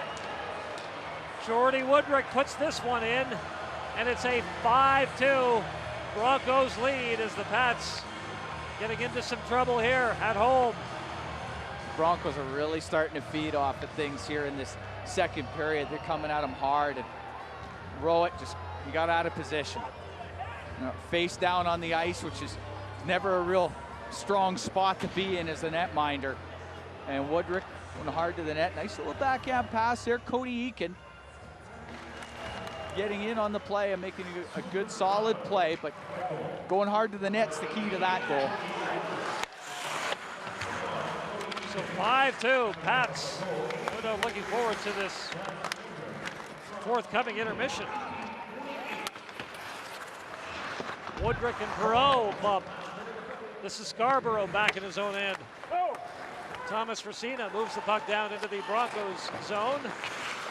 Neil Prokop trying to pinch in, but the Broncos take control. Jan Deletsky. Pass in. Doyle tried to throw it over for Woodrick, who just scored. Pardon me, that was Eakin with that pass. Over to Woodrick. And Perreault plays that back down into the Swift Current end, where Joel Rogers turns and has a look. Rogers tries to get the puck by Scarborough to Sony. Lost it to Matt Robertson. Colton Miller bumped hard by Dowling.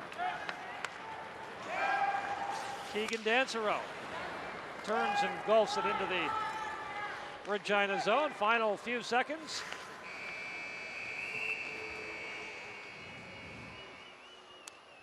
So a period dominated by Swift Current. They lead Regina 5-2. Let's send it back to WHL Central and Dan Elliott.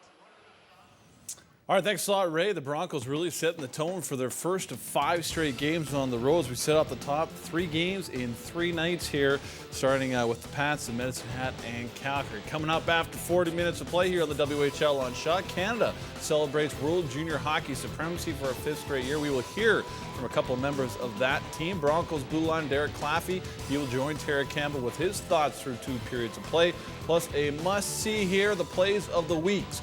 That is coming up next right here on the WHL on Shaw.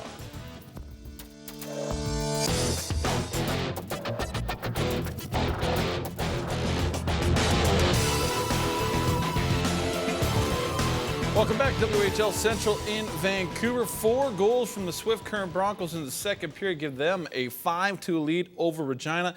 Eric Doyle with his 8th, Matt Tassoni his 24th, Spencer McAvoy with his 3rd, and Jordy Woodrick with his 13th of the season. Those were your goal scorers in the second period of play. Well, Monday's World Junior Championship final between Canada and Sweden was the most watched broadcast of all time on TSN.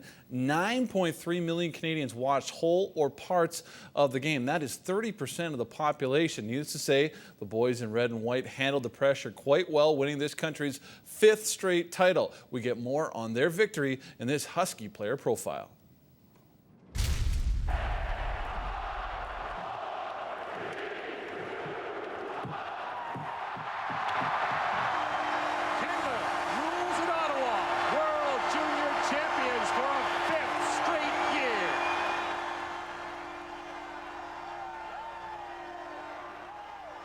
Calgary's Thomas Hickey plays for the Seattle Thunderbirds of the WHL, while Airdrie's Zach Boychuk's a member of the Lethbridge Hurricanes. And both are now back-to-back gold medalists, as they also won it last year. You know, the feeling of winning a gold medal is the same both times. It's the best feeling in the world. You know, we're really proud to be part of it. What were you thinking of the last few seconds when the clock was ticking down? I was on the ice for that, and I wanted them to stay in their end. I wanted us to have a good celebration, but you know, it worked out perfectly, and you know, just to spend it with those 22 guys that we were with for a month was unbelievable. What was it like being captain of this squad? I mean, I couldn't ask for more. I'm so fortunate with all the guys we got on that team. You know, to pick me, it's really neat, and you know, it's an honor to represent your country like that. So I was very proud of that. Now Thomas Hickey, who has 2 gold medals, one of 4 returning Canadian players, and Canada is crowned the champion again.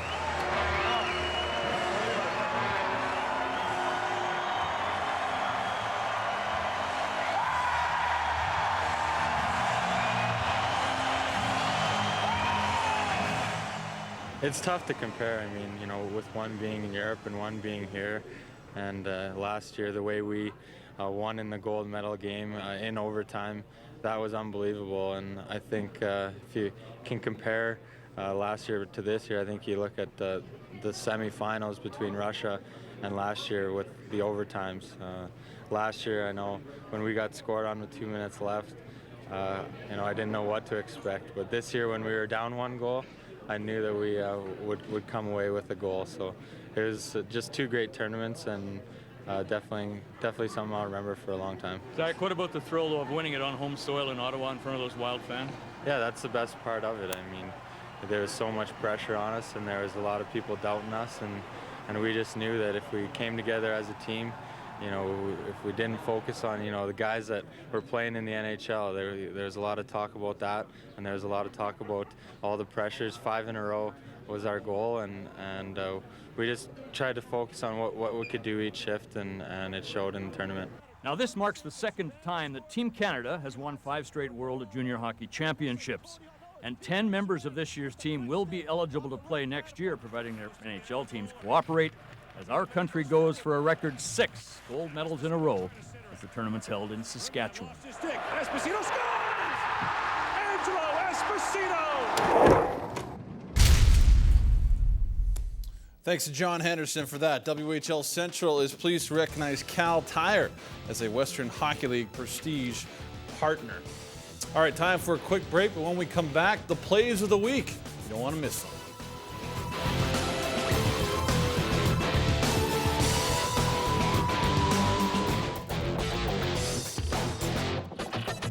Four goals in the second period for the Swift Current Broncos gives them a 5-2 lead over Regina. They are also outshooting them 21-14, 5 different scores for the Broncos and 2 different scores for Regina, including Matt Robertson, who's playing his first game since being dealt to the Regina Pats from the Prince Albert Raiders earlier in the week. Back now, we go to the Brandt Center, where Broncos D-man Derek Claffey is ringside with Tara Campbell. Derek, what is the team doing right out there tonight? Well, you know, I think we had a slow start there, but we're starting to get it together. We're starting to make the little plays, you know, chips off the wall, and we're using our speed to get past their D-men, and pucks are going to the net and they're going in, and, you know, we've had a couple good breaks on the power play, so, you know, that's it's going well for us right now. All right, now what kind of adjustments do you make to your game when you're playing against a line like Eberle's, where they're just so fast?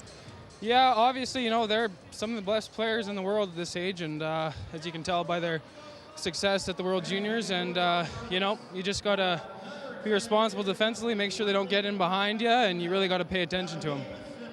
Okay, now how important is it to get a win here tonight? You play three games in 3 nights. How important is tonight? Yeah, definitely this is a big one, you know. You always say you can't win all 3 if you don't win tonight, so it's going to be a grind, but we're going to have to get a good win tonight here, hopefully, and then we can think about tomorrow. Okay, thank you, Derek, and good luck in the 3rd. Yeah, you bet. Thanks a lot. Let's go back to Dan Elliott at WHL Central. Thank you very much, Tara. No points for Claffey thus far, but he is a +2. Now, our newest feature here on the WHL on Shaw is the Plays of the Week. Every Friday, we will show you the best the Dub has to offer in that particular week, courtesy of Jeff Hubert and Web TV. So without further ado, here they are.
Wasn't a WHL goal, but rightfully so. Jordan Eberle with the play of the week. Well, play for the year, no doubt about getting that goal against the Russians in the semifinal. All right, 8 other games tonight. It is Edmonton leading Moose Jaw 2-1 in the third period of play. Comiskey and Vanda Monsular have got the goals for the Oil Kings. It's Saskatoon up 3-1 on Brandon Darian Dzerzky. He's got a goal and an assist for the Blades. That game in the second period of play. Brandon has won 5 straight, by the way. PA.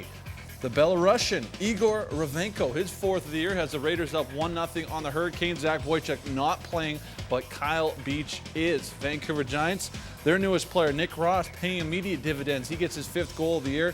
Casey Piro-Zavatal, by the way, picked up an assist, giving 46 assists on the year. He leads the league, 1-0 in that game. Chilliwack Kamloops, they will be playing it at 7 p.m. Pacific time as well. Portland is in Kelowna to take on the Rockets. Rockets hoping to get Michael Backlund in their lineup. No word yet exactly if that will happen. Prince George in Everett tonight to take on the Silvertips. The Cougars in 8th spot in the Western Conference, and the T-Birds, who are 2-0 at the ShoWare Center, taking on the Tri-City Americans. They had a lot of road games at the beginning of the year. 7 of their next 8 are on home ice. Well, congratulations to Joel Broda, of course, who was named not only the Boston Pizza WHL Player of the Week, but the CHL's Player of the Week. And what a way to finish his career in Moose Jaw. 9 goals, 2 assists with a +5 in the Warriors' 4 games between December 29th through the January 4th. Broda was the first 2-time winner of the award this year, leads the league with 36 goals, and now will be adding to that total as a member of the Calgary Hitmen. Remember, for your most comprehensive look at the WHL, check out the league website at WHL.ca. Recently revamped. The new look site features all the latest news, tons of stats, player profile, plays of the week, and highlights from around the league. Check it out at www.whl.ca. All right, that does it for us here at WHL Central in Vancouver. Time now to send it back to the Brandt Center in Regina, where Ray and Cam are standing by with their thoughts through 40 minutes of play. Well, it's an exciting time in the Western Hockey League. Of course, here in Regina, Tuberts, Everly, Favreau, Wheel, back from international competition, and tomorrow's trade deadline day. What do you think? It's a beautiful time, isn't it? Well, is there one team that really intrigues you going into this trade deadline at all with what they may do or what they have done? The Saskatoon Blades. All right, here's a team that is right in the mix in the Eastern Conference, sitting right now in the number 2 spot. They haven't done much yet. I can't see them mortgaging a whole lot of the future. They have quite a few players coming back next season. However, Mike Reach decided that he didn't want to play for the Saskatoon Blades, and that opens the door for a 20-year-old perhaps. And that makes it a little easier, because moving a 20-year-old at trade deadline time, a bit difficult. You're only dealing with a handful of teams that would be looking for a 20-year-old, and then you got to pare that down to 1 or 2 that can actually accept the 20-year-old. Right. So Saskatoon leaves themselves a little bit of wiggle room with that, and there might be a bit of wiggling tomorrow. Well, and the general manager's phone lines will be buzzing between now and trade deadline time. Let's take a look at the second period highlights. Swift Current Broncos stepped up their game here, Cam. All Broncos all the time in that second period, just getting loose pucks, and Eric Doyle rips that one after some work in the corner to dig it loose, and Doyle with a blast. That went off the post and in, but Doyle had a ton of room as he was able to step in. And then Justin Dowling, look at the back pressure by Dowling, creates the turnover, causes an odd man rush, and Keegan Danzero with a perfect feed to Matt Tassoni, and the Dallas Star draft pick, not going to miss from there. The Broncos just keep coming on, Spencer McAvoy is able to drill that one from the point. May have hit one of the Pats in front. He certainly got all of it. Spencer McAvoy, again, with a lot of room from the point, and able to get it through. Then Jan Deletchke with a wraparound that, wow, that didn't go in. There only has to be a shade of the puck that in. Look at Deletchke, he looks at the referee. He give him the look too. Oh, I'll just scoop that out before anybody notices. Yeah. And Lyndon Rowan has a real difficult time getting control of it. Jordy Woodrick, the recipient of a goal right on the doorstep. That was a tough break for Lyndon Rowan. Your second period scoring summary brought to you by Sobeys. All Broncos, Doyle, Tassoni, McAvoy, and Woodrick. Shots on goal really favored Swift Current. They're up 21-14 now in that category. So we're getting set for period 3. Pats fans holding out hope that their team can mount a comeback at the Brandt Center. You're watching the Western Hockey League on Shaw TV.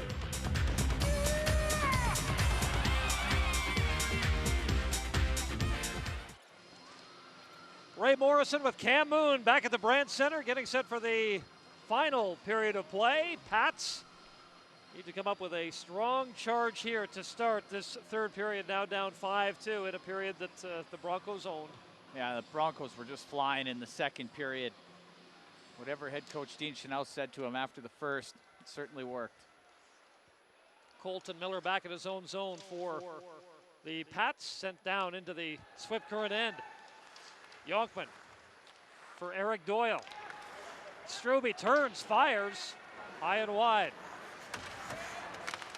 Mitzi Bear, Matt Struby trying to hold that puck in, but the Broncos get it out to center. Colton Miller for Victor Bartley, who couldn't get a good shot away. Now Miller plays it off the boards. Eric Doyle turns back.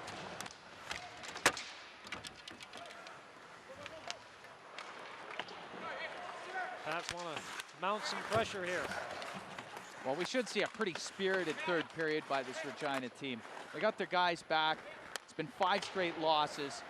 They're on home ice. You would expect a real good third period out of them here. Leffler with a shot, Yonkman with a pad save, and here's Hoban playing it ahead for Eakin.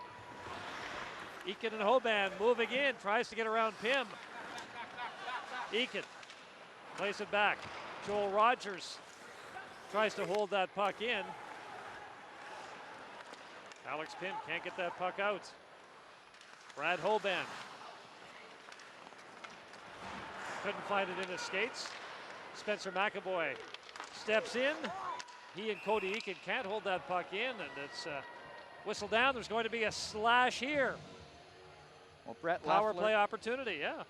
Sorry, Ray, Brett Leffler, the 4th-year Regina Pat and Washington Capital draft pick, 5th round, 07. Well, he's got such a good shot. I mean, he can really blast the puck, and with an opportunity there at the top of the circle. So Spencer McAvoy goes into the box for the Broncos on the slashing call. This is Miller. Eberle, they circulate the puck. Miller with a shot. Deletsky will fire that down the ice. Well, the Pats still without Colton Tubert from that fight earlier in the second period. Must have got 2, 5, and 10 on the call when he fought with Dara. And I think the Pats are missing him right now, certainly in the power play. This is Jordan Wheel who plays it back. Perreault for Miller. Back for Perreault. Jordan Wheel turning away from Deletsky. Perreault lets a shot go. That one's blocked. Rogers clears that one away. Eberle bumped along the boards. Perreault holds that in. Colton Miller back for Perreault. On the far side, Jordan Wheel tries to get the puck down for Eberle. Robertson's on the doorstep here for the Pats. Oh, look at this. Eberle with a shot, didn't miss. Wheel tries to shovel that in from close range, and now it's Eberle. Pass across, they try to get it to Robertson. Lots of traffic in front of the Broncos net. Swift Current collapses to protect Yonkman. Robertson, stopped by Yonkman from close range. 35 seconds in the man advantage. Wheel tries a centering pass. And play is whistled down, and a couple extra whacks at Yonkman will bring a crowd.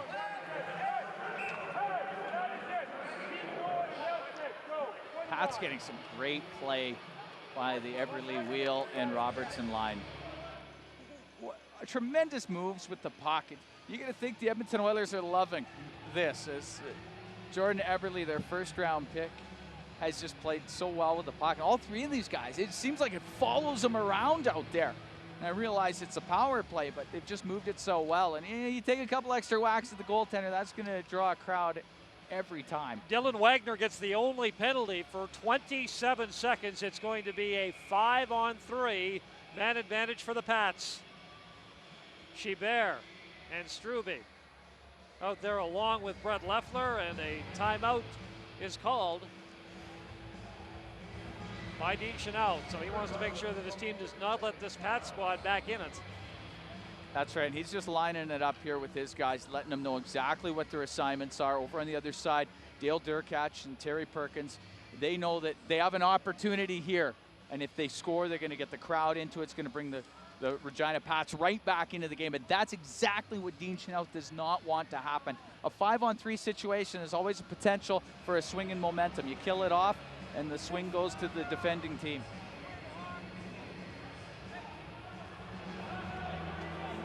So the face-off will be in the Broncos' end to the right of Yonkman. Dale Durkach. Some instructions here. You take that time out, and it also allows Eberle, Robertson, and Wheel to stay out there. They were near the end of a shift. So Claffey gets the puck to the line. Bartley. Wheel back for Bartley. Matt Robertson. Bartley. Jordan Wheel steps to the circle. Pass down low. Eberle steps out, seeing if he can find a lane to get a shot away. Eberle still, he will go around the net. How many times? Oh, tried to tuck that in by the pad, but Yonkman shut the door. Jordan Wheel for Eberle, centers it. Leffler couldn't get a shot away, and the puck goes the length of the ice. So now it's one penalty's over, but still a man advantage for a minute 12 for the Pats as Bartley carries the puck out to center. Good job by Tassoni to make sure that Bartley didn't get anything going. Alex Pym behind his net. And here come the Pats. Neil Prokop got just inside the line, no farther, and with 45 seconds left to go in the man advantage for the Pats, the Broncos relieve some pressure. Alex Pym will just dump this in, ringing around the boards. Good job by Travis Yonkman to stop that. Joel Rogers trying to move the puck out. Matt Tassoni trying to keep an eye on Brett Leffler. Leffler skates around Eakin, pass across, couldn't get it to Struby. And Tassoni will carry the puck to center. That was backhand sauce. That was a backhand sauce.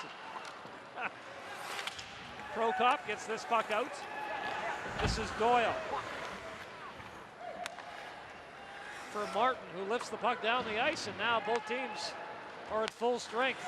Good work by the Broncos penalty kill. They really didn't give up many good chances. Travis Yonkman didn't have to come up with a big stop. You know, and it's funny because the Pats did possess the puck in the Broncos' end. But Dean Chenault's team, they did a good job in collapsing the net and just making sure that no pressure took place. There's Dale Durkach, one of the retired numbers here at the Brandt Center from his playing days with the Regina Pats from 1981 to 1985. Thrilled to be back here, taking over for Curtis Hunt, who moved on to the National Hockey League. A lot of fans really happy to see him here too. A local legend as part of the Pats in the early 80s. Only 7 players have had their numbers retired by the Regina Pats, and Dale Durkach is one of them. An opportunity for Mitch Bear. Yonkman with the stop. Mitchell follows through. He's bumped. Jan Galetsky bumps him. Good chance, but Yonkman above the top of the crease. There was nothing to shoot at. And this is Perreault against Peddle. Bartley with a pass to Mitchell. And play whistled down. 14:08 now to go in period 3 as we look at the goaltender for the Swift Current Broncos, Travis Yonkman. Well, Broncos are going to need some saves out of their guy in the third period. They don't want to allow the Pats back into the game. But Travis Yonkman just so aggressive coming out there on that last opportunity by the Pats. It really gave Mitch Bear absolutely nothing. It was a second period that got away from the home team tonight. And the Regina Pats are down by 3. With just less than 14 minutes to go in the third. Mulder moves the puck ahead. And that is simply iced by Mulder. Hood was hoping to chase that down. You know, the Pat faithful here at the Brandt Center Not quite as robust as they were earlier on in the game. Dale Durkach is trying to fire up his club to get them to play well here in the third period. If they get one, maybe that starts something.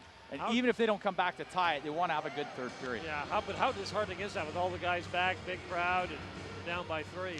Oh, it hurts.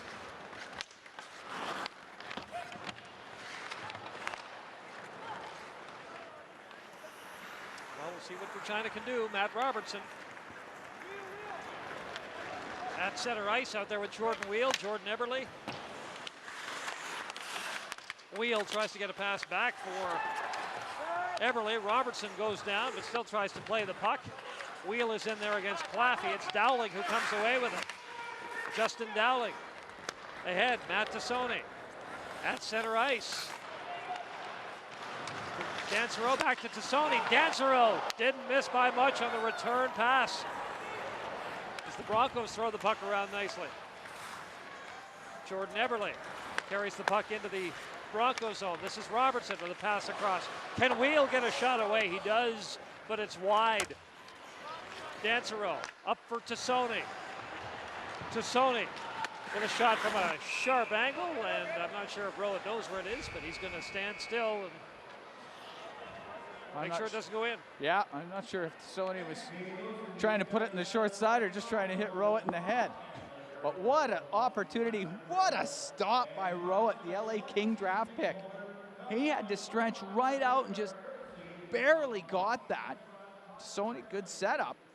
Rowett read it well to get across. That's an athletic play by Lyndon Rowett to get across to make that stop.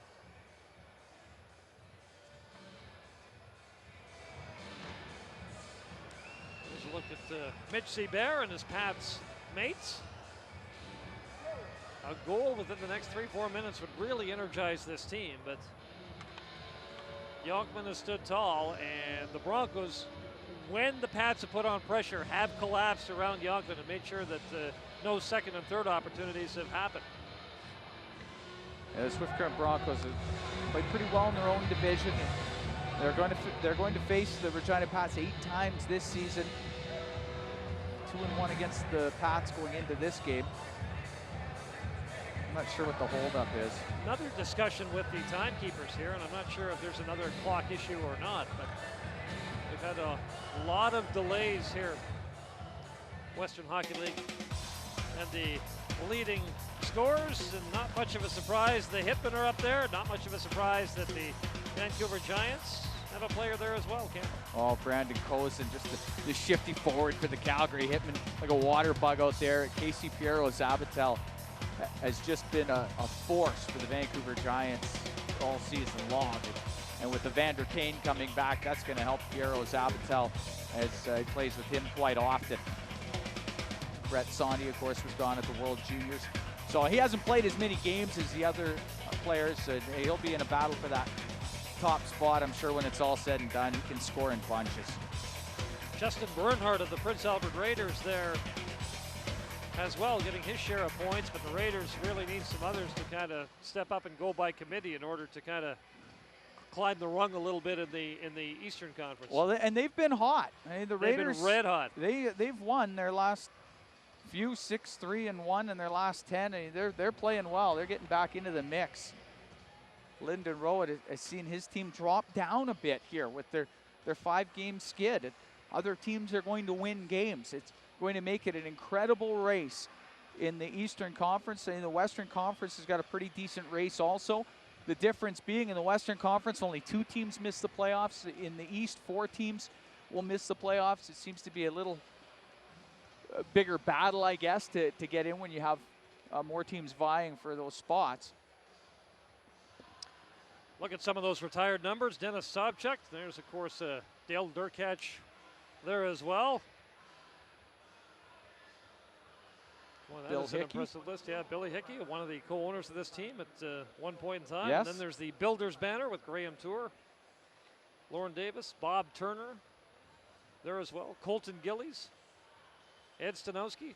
Pretty impressive list of players that have had their number recognized. There's a look at what the Broncos have in store. Yeah, they'll be heading out into some hostile territory there, taking on that high-flying Calgary Hitmen team. Have only lost one game at home all year. No fun going into the Pengrove Saddle Dome right about now. No, Medicine Hat Calgary. I mean, that's getting back to it is getting back to the old days of those Central Division road trips for the Eastern teams, where they used to just be battered and bruised. The Rebels used to dish out a lot of that punishment, and now it's the Calgary Hitmen. Yes. So Dean Chenault will have his team all fired up to go play those Alberta games. Yeah. Well, what has happened to the Pats tonight on home ice? The Broncos have really brought their game, Cam. Oh, they have. I mean, after being down 2-1 at one point in this game, in second period, just all Pats. Doyle, big shot from the point, fires that one off the post. Beautiful setup, dance road to Sony. And that all started on a great back check from Justin Dowling. Spencer McAvoy with the blast from the point that finds its way. Jordy Woodrick gets on a puck that Lyndon Rowett's unable to get a hold of, and Woodrick just busts hard to the net. Hey, Dean Chenault, the Swift Current Broncos, it may have been somehow jobbed out of a goal too by Jan Delensky. Yeah. On a wraparound that may or may not have gone in. The clock shows 12:25 left to go in the second period, but they are having some scoreboard issues here as the score says 0-0. And it's a new scoreboard. They used to have the hanging scoreboard at center ice here at the Brandt Center. Now it's on the one end with, of course, they got the video screen. And I know that had been a topic of huge debate here in Regina as to its location. Oh, really? Not being at center ice. Is that right? That was a controversy here, was it? Well, the controversy is that all the people sitting on the one end can't see it. Interesting. You know what I'm saying? Wow. Unless you had a mirror. You have spent some time with the locals here. You know, I like to become part of the community that we're working in. What with the bake sales and all that work charity you do. work. Yes.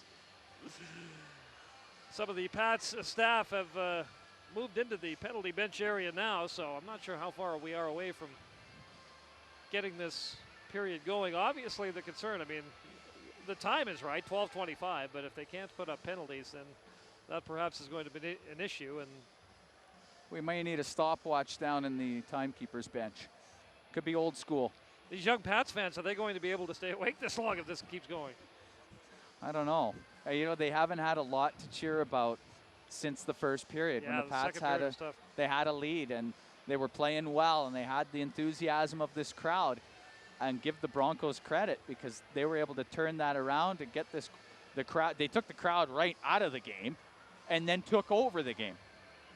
One more look at the Eastern Conference standings, because if the playoffs started today, these Pats would go against the Blades, which would make for a very interesting series, and Medicine Hat and Swift Current would have short road trips to play one another too. And that's a very good rivalry that's developed over the years between Medicine Hat and Swift Current. Regina has to find a way, though, to start winning some games, because with 3 teams behind them, only 1 point, it won't take long now for them to be on the outside looking in if they don't find a way to turn this thing around, and they can't let it go much longer than this. Talk about the Lethbridge transaction. I mean, they're hanging on. You can see the standings there. Talk about them.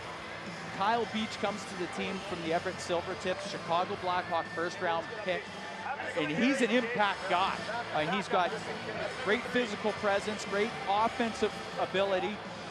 Certainly he spends some time in the penalty box, but it's a gutsy move by GM Roy Stasiak to bring in a guy like this, but he paid for it. It wasn't cheap. Yep. They had to give up Alex Terrio, who is a first-round pick. They had to give up their first-round pick for this year, and Dan Iwanski also went the other way. They also get the 19-year-old defenseman Alexander, a pretty solid defenseman. So they got a lot. They gave up a lot.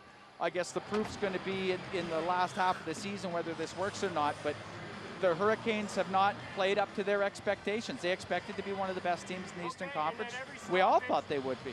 They just haven't performed to that. And I think the Hurricanes are looking for that trade to spark the team and to Kyle Beach to come in and be an impact player, which I'm sure he will be, for them to find some movement up in the standings. So it looks like we are ready to go.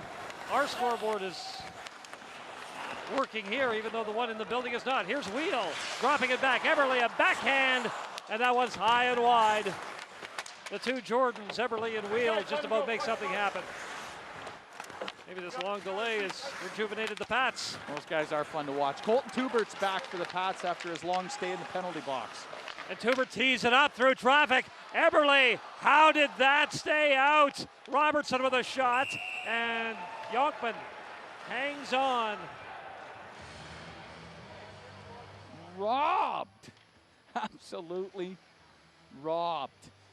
Jordan Eberle had a great chance. What more do you want? You want the puck at the side of the net, be able to put it home. Jonkman is athletic. He doesn't give up on the puck. He never gives up on the puck. The Edmonton Oilers first-round pick knew that was one that should have been in the net. So here's Claffey behind his net. Ahead for Peddle. Mitch Seabear dumps his man. Taylor Voss gets the puck out. Voss steps up now. Tries to feather it in for Peddle, but Victor Bartley has it now for Regina. Pass ahead, Brett Leffler with Mitch Seabear going to the net. Leffler has to dance around Dylan Wagner. Seabear wheels away from his man. Struby bumped off the puck. Slow to get up. Fans holler for penalty. Bartley tees one up. Jonkman with the stop. Good job by Martin in front of the net to tie up his man. And Peddle comes away with it. That's strong work in front of your own net. That's something you just absolutely have to have. It's a good job, though, by James Martin. Jordan Peddle taken down by Brett Leffler, and he heads to the bench. We'll see if he's shaken up or not. Neil Prokop behind his net for the Pats. Ahead for Tubert. Brown steps up on the forecheck. Mike Brown pestering the Pats. Tubert tries to move the puck ahead. This is Brown taking control of it and just putting it down into the corner. Bartley and Brown collide. Now here come the Pats. Brasina with a shot. Jonkman makes that stop. Thomas Brasina now trying to step in and follow up. Brad Hoban knocked off the puck. Brasina tried to move the puck back, but Pym wasn't at the line. As we near the midway point of the final period, 5-2, Swift Current leading. Huge second period for the Broncos tonight. After the Pats had jumped out front 2-0. They've also got some big saves out of Jonkman here in the third. Justin Dowling in. Oh, nice play. Tried to drop it for Dansereau, and Dansereau was just a step ahead of the pass. Matt Tassoni.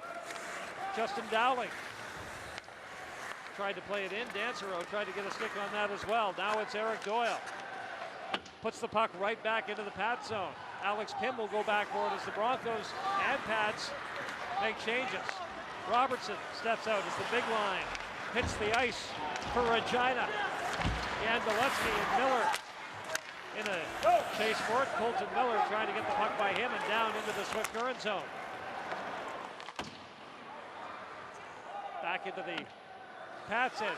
Pym goes back for it. Rowan thought there might be an icing call there, but there was not. Jordy Woodrick turns and fires it in. Colton Miller tries to get away from his man. Now this is Matt Robertson with a quick little pass. Jordan Wheel, Eberle out there as well. Cody Eakin. Now this is Martin with it. James Martin at center. Back into the Pats end. Mike Scarborough, number 3. Pass ahead. Struby being watched by Dylan Wagner. Taylor Voss is number 19. He loses his stick. Play whistle down.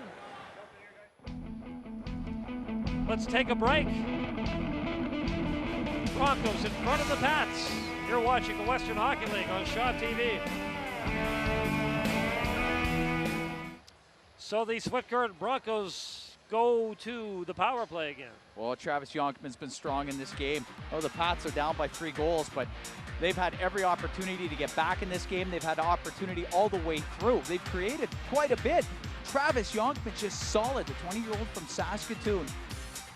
He's picking up where he left off. I mean, he was out for a while with an injury early in the season, and he has just been solid with some heroic saves. That last one off of Eberle in the third period was early enough into the third that the momentum could have switched at that point, but he would not allow it. So the face-off is now to the left of Lyndon Rowett.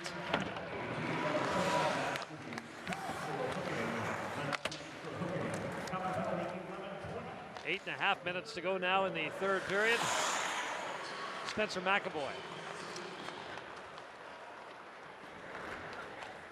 Ahead, tries to move it up for Dowling, but Brett Leffler picks it up. Mitchie Bear in. Oh, knocked away. Great defensive play by Doyle. Eric Doyle stepped over and took that puck off his stick. Bartley pinches in. How about Doyle? He peeled it off his stick and did not take a penalty on the play. It's very easy to take a penalty, trip the guy up. Perfect play by Doyle. It's the Broncos on the power play, and the Pats have the big chance. This is Matt Tassoni now. Puts it down low. McAvoy tries to center it. Tassoni picks it up. Dancero loses control of the puck. Now stepping away with it, it's Garrett Mitchell. Gets the puck down into the Broncos zone where Joel Rogers has it. Cody Eakin, nice move on Alex Pym. Then he's knocked down. And the Pats get the puck down into the Broncos' end.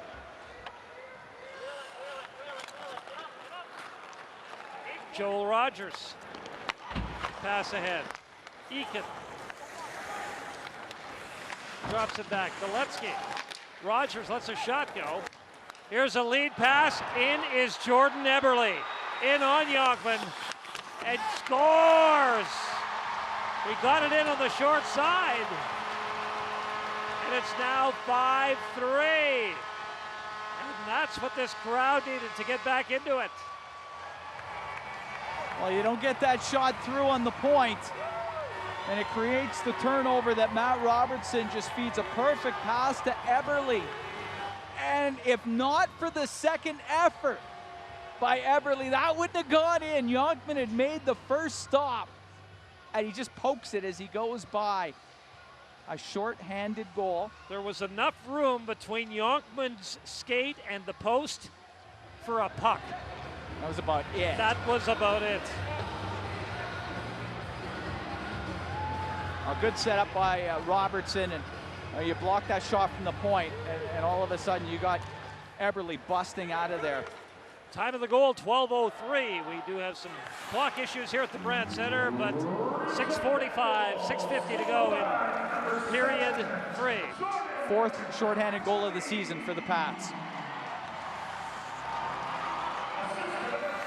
Now we'll see if the Pats have a spring in their step. Jordy Wheel with Strube out there.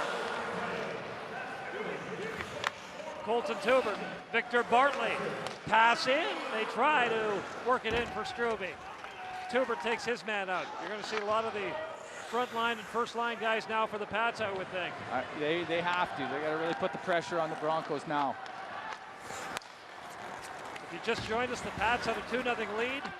Swift Current erupted for a 5-2 advantage thanks to 4 second period goals. And now Strube has just scored 1. This is Claffey getting the puck out and down into the Pat zone.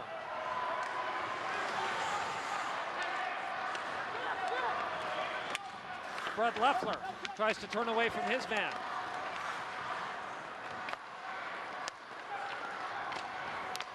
Pass ahead. Here's Prokop over the line. Shot. Oh, that was an absolute bullet. And Yonkman got the trapper out. Leffler has a bullet. Snapshot, wrist shot, slap shot, don't matter.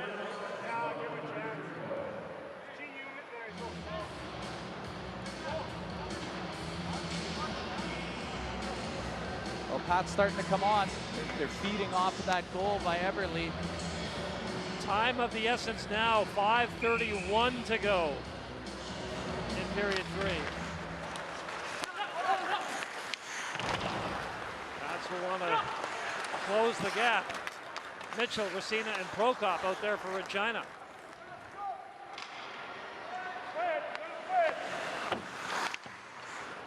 Matt Tassoni steps in. Missed the far side of the net. Pats bring it up on the transition. Prokop loses his stick. And the puck goes down into the Pats end. Lyndon Rowett plays it around the boards. Colton Tuber with a pass cross ice for Racina. Jordan Wheel breaking to the net. Cody Eakin plays it behind the net. Eberle's there, he gets it in front. And Yachman decides the best thing to do would be to hang on. And Racina seems content on getting into a fight at this point in time. And has dropped the mitts here. I'm not sure who he's going with.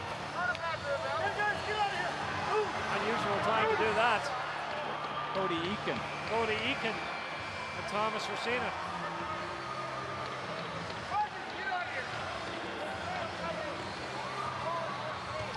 There's no doubt about it. Racina was the one that stepped up and wanted to instigate this. Well, he had the one glove off, and then it looked like the opportunity had presented itself, but that one just came out of the heat of the battle.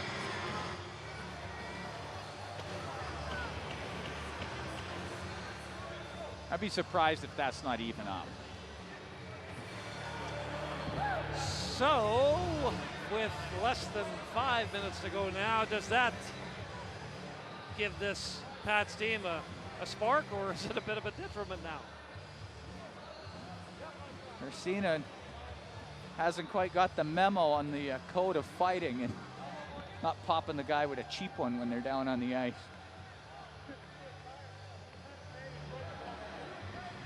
Cody Eakin will remember. Yep.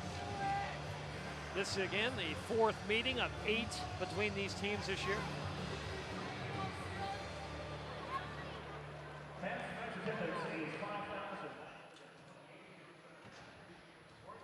Now down to 4:43 to go in period 3. Pat's got the big line out on the ice now at the El Derkach. Could be throwing these guys out, I would think, quite a bit here in the last. See a lot of Eberle, Wheel, and Robertson for sure.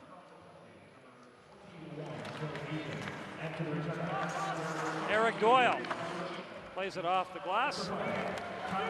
Good hustle by Jordy Woodrick. Tries to get the inside step on Tubert. Jordy Woodrick again in there, being a pest. In a good way for the Broncos. Taylor Voss across for Doyle. Plays it ahead. A quick opportunity for Daletsky. Rowett makes the stop, loose. Woodrick goes to the front of the net. Liam Dara back out on the ice. Centering pass, Woodrick, 1, 2, 3, whacks at it, and finally it's held on to by Rowett. 4:09 to go now. Colt Tubert coming back as Daletsky with that squeezing through the two of them, and as Tubert chops at the puck, he landed up chopping it right on net. And he comes back and look at it, just launched it right towards the goal. Daletsky's been a dangerous forward for the Broncos this evening. Liam Dara is number 17 out there now for the Broncos. Brown, Wagner, they are pressing a bit now for Swift Current. Zibert, Leffler with a shot that's wide. Dylan Wagner gets rid of the puck before he's bumped, and the puck comes out to center.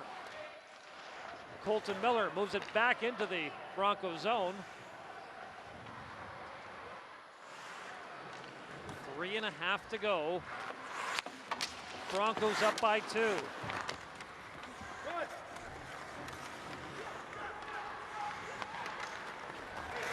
Brett Leffler trying to hold that puck in. Zibert, long shot from the line, knocked down. Liam Dara now watching Alex Pym. Pym dunks the puck in. Some of the Pats go for a change here. Graham Hood is out there. Neil Prokop out there as well. Garrett Mitchell for the Pats. Pym couldn't hold that in at the line. Puck goes the length of the ice. Well, the Pats are going to keep pressing here, but definitely give the credit to the Swift Current Broncos for holding them off and trying to keep them to the outside. Next game on Shaw TV is Tuesday night, Tri-City in Chilliwack, 7 o'clock Pacific time as the Americans visit the Bruins. First time ever, Tri-City Americans on Shaw TV. There you go. Robertson, the one-timer. Stays out. Oh! Liam Dara was lifted up and over by Garrett Mitchell. That was a big-time hit. Looks like it happened in slow motion almost. Wheel for Eberle. Back for Bartley. Lets the shot go. Oh! Wheel turns and fires. Bartley. Eberle, Robertson ready to load and fire, but it was broken up at the last second by Joel Rogers. Pats have the keeper pulled. Tuber with a shot. Yonkman looking around. It's up in the air. He didn't know where it was. 6 skaters now for the Pats as they press. And that puck goes over into the Broncos bench. Well, at times this has been a very physical game and some great chances there. Robertson with that one-time shot and coming across. Yonkman just got enough of it. You know, Robertson probably didn't get all of that puck. It looked like it might have been on end, and Dara goes up and over, and he went gingerly to that Bronco bench. Yeah. That one hurt a bit. Totally airborne for 1 second. So it's Gibert against Boss on the face-off. Colton Tubert will lift it down into the Broncos zone. Number 19, Taylor Boss goes back for it. Tubert bumps him. Brett Leffler, number 24.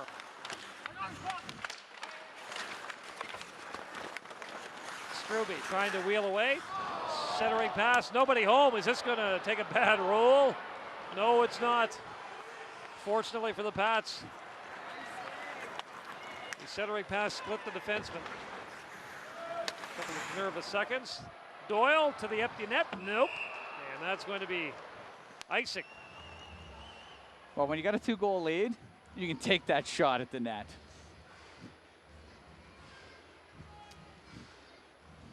1:11 left to go. I think of Jordan Eberle scoring that tying goal against the Russians, and they went for the empty net. They only had a 1-goal lead. That face-off in their end killed them. Quick shot from Robertson. The puck's still loose. They bang away at it, and it stays out. Now it's covered up, and now with 1:04 left to go, we'll see what happens here. Lots of traffic in front of Yonkman. Travis Yonkman didn't know where that was. He knew he had stopped it, and he knew it was around. And he also knew that the whistle hadn't gone. He had to do something, and all he could do is lie back and the snow angel. Yeah, do the snow angel and hope like heck it's underneath you. It's an awful feeling, but he kept it out. Wheel, Eberle, not a surprise that they're out there. Robertson, Mitchell, Bartley, Tubert. 1:03 left to go. Doyle tries to lift that out. Tubert keeps it in. Mitchell for Wheel. Robertson shoots it at the net. Changes direction a couple times. Stays out. Robertson over for Tubert. Shot through traffic. That one hits the skate. Less than 40 to go now. Tubert with a shot. Eberle. Bumped by Doyle.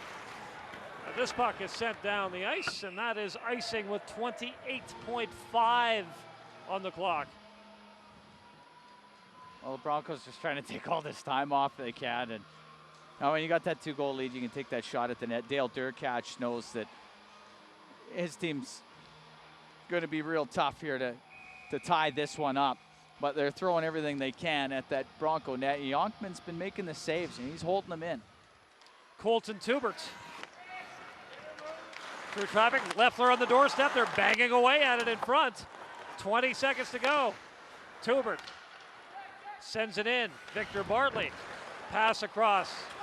Leffler wasn't ready for that. Tubert with a shot. It's blocked. Woodruck, the slow backhand. Another icing call.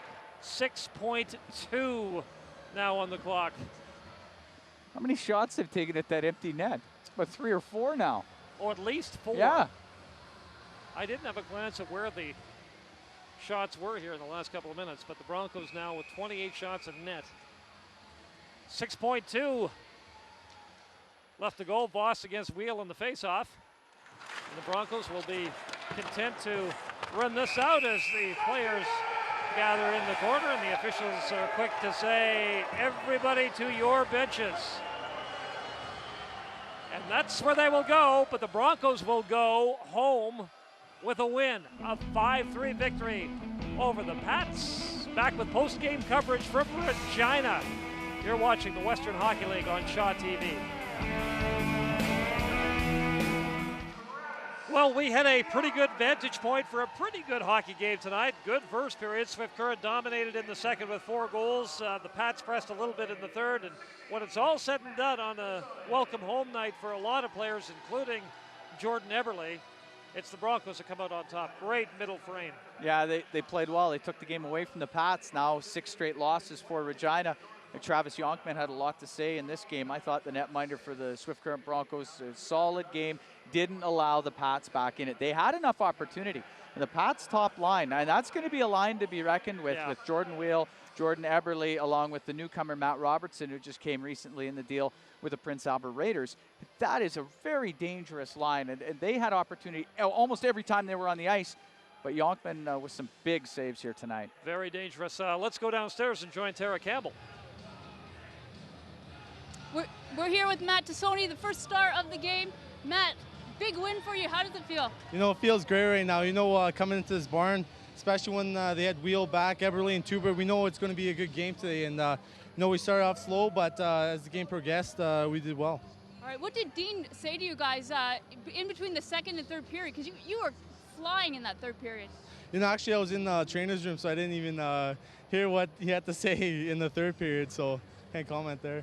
All right, now how big is this win? You're on the road now for a little while. What does this do for the team leading into those next 2 games? You know, we have a 3-3 this weekend, and, you know, those are always tough. And, you know, you got to start with 1 game and progress from there. And we got this win, and tomorrow we have to go in Medicine Hats Barn and get a W there, and then Calgary. Great, Matt. Great game, and thanks for doing this. Thank you. All right, let's go back to WHL Central and say hi to Dan. All right, thank you very much, Tara. Great job this evening. Time to look at the Sobeys 3 stars. We heard from the first star, Matt Tassoni, his 24th goal of the season, proved to be the game winner. The second star, you heard Cam and Ray talk about Travis Yonkman, made 28 saves in the game, 16 alone in the third period, picks up his 13th victory of the season. And Matt Robertson making his debut for the Regina Pats. He was solid on that line with Wheel and Eberle. He had a goal and assist. There are your Sobeys 3 stars. Remember, for great meal ideas and ingredients, just add Sobeys. All right, we need to take one last timeout, but when we come back, we'll wrap things up for our game and take a look at the out-of-town scoreboard one more time.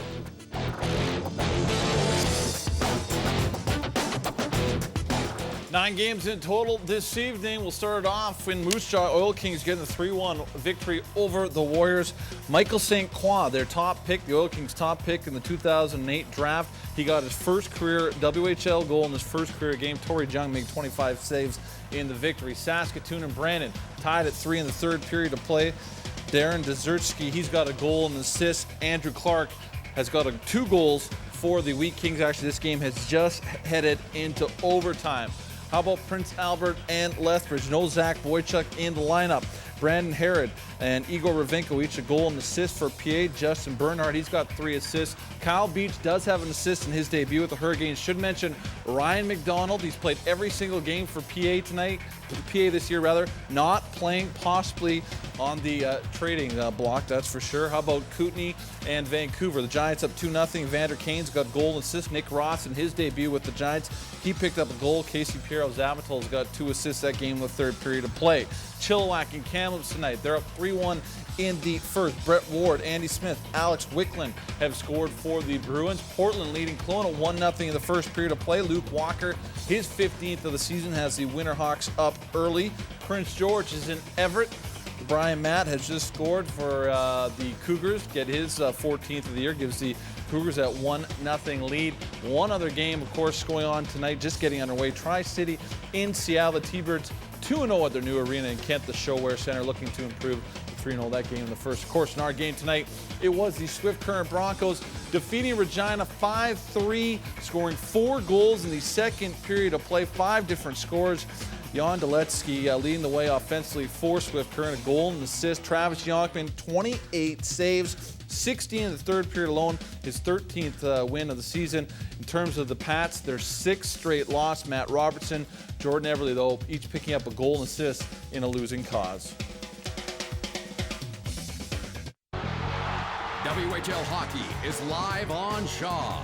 Catch the NHL stars of tomorrow today. The Western Hockey League, building the world's finest talent. Watch Tuesday, January 13th, when the Tri-City Americans and Chilliwack Bruins go to battle in a WHL border skirmish. WHL Hockey, only on Shaw.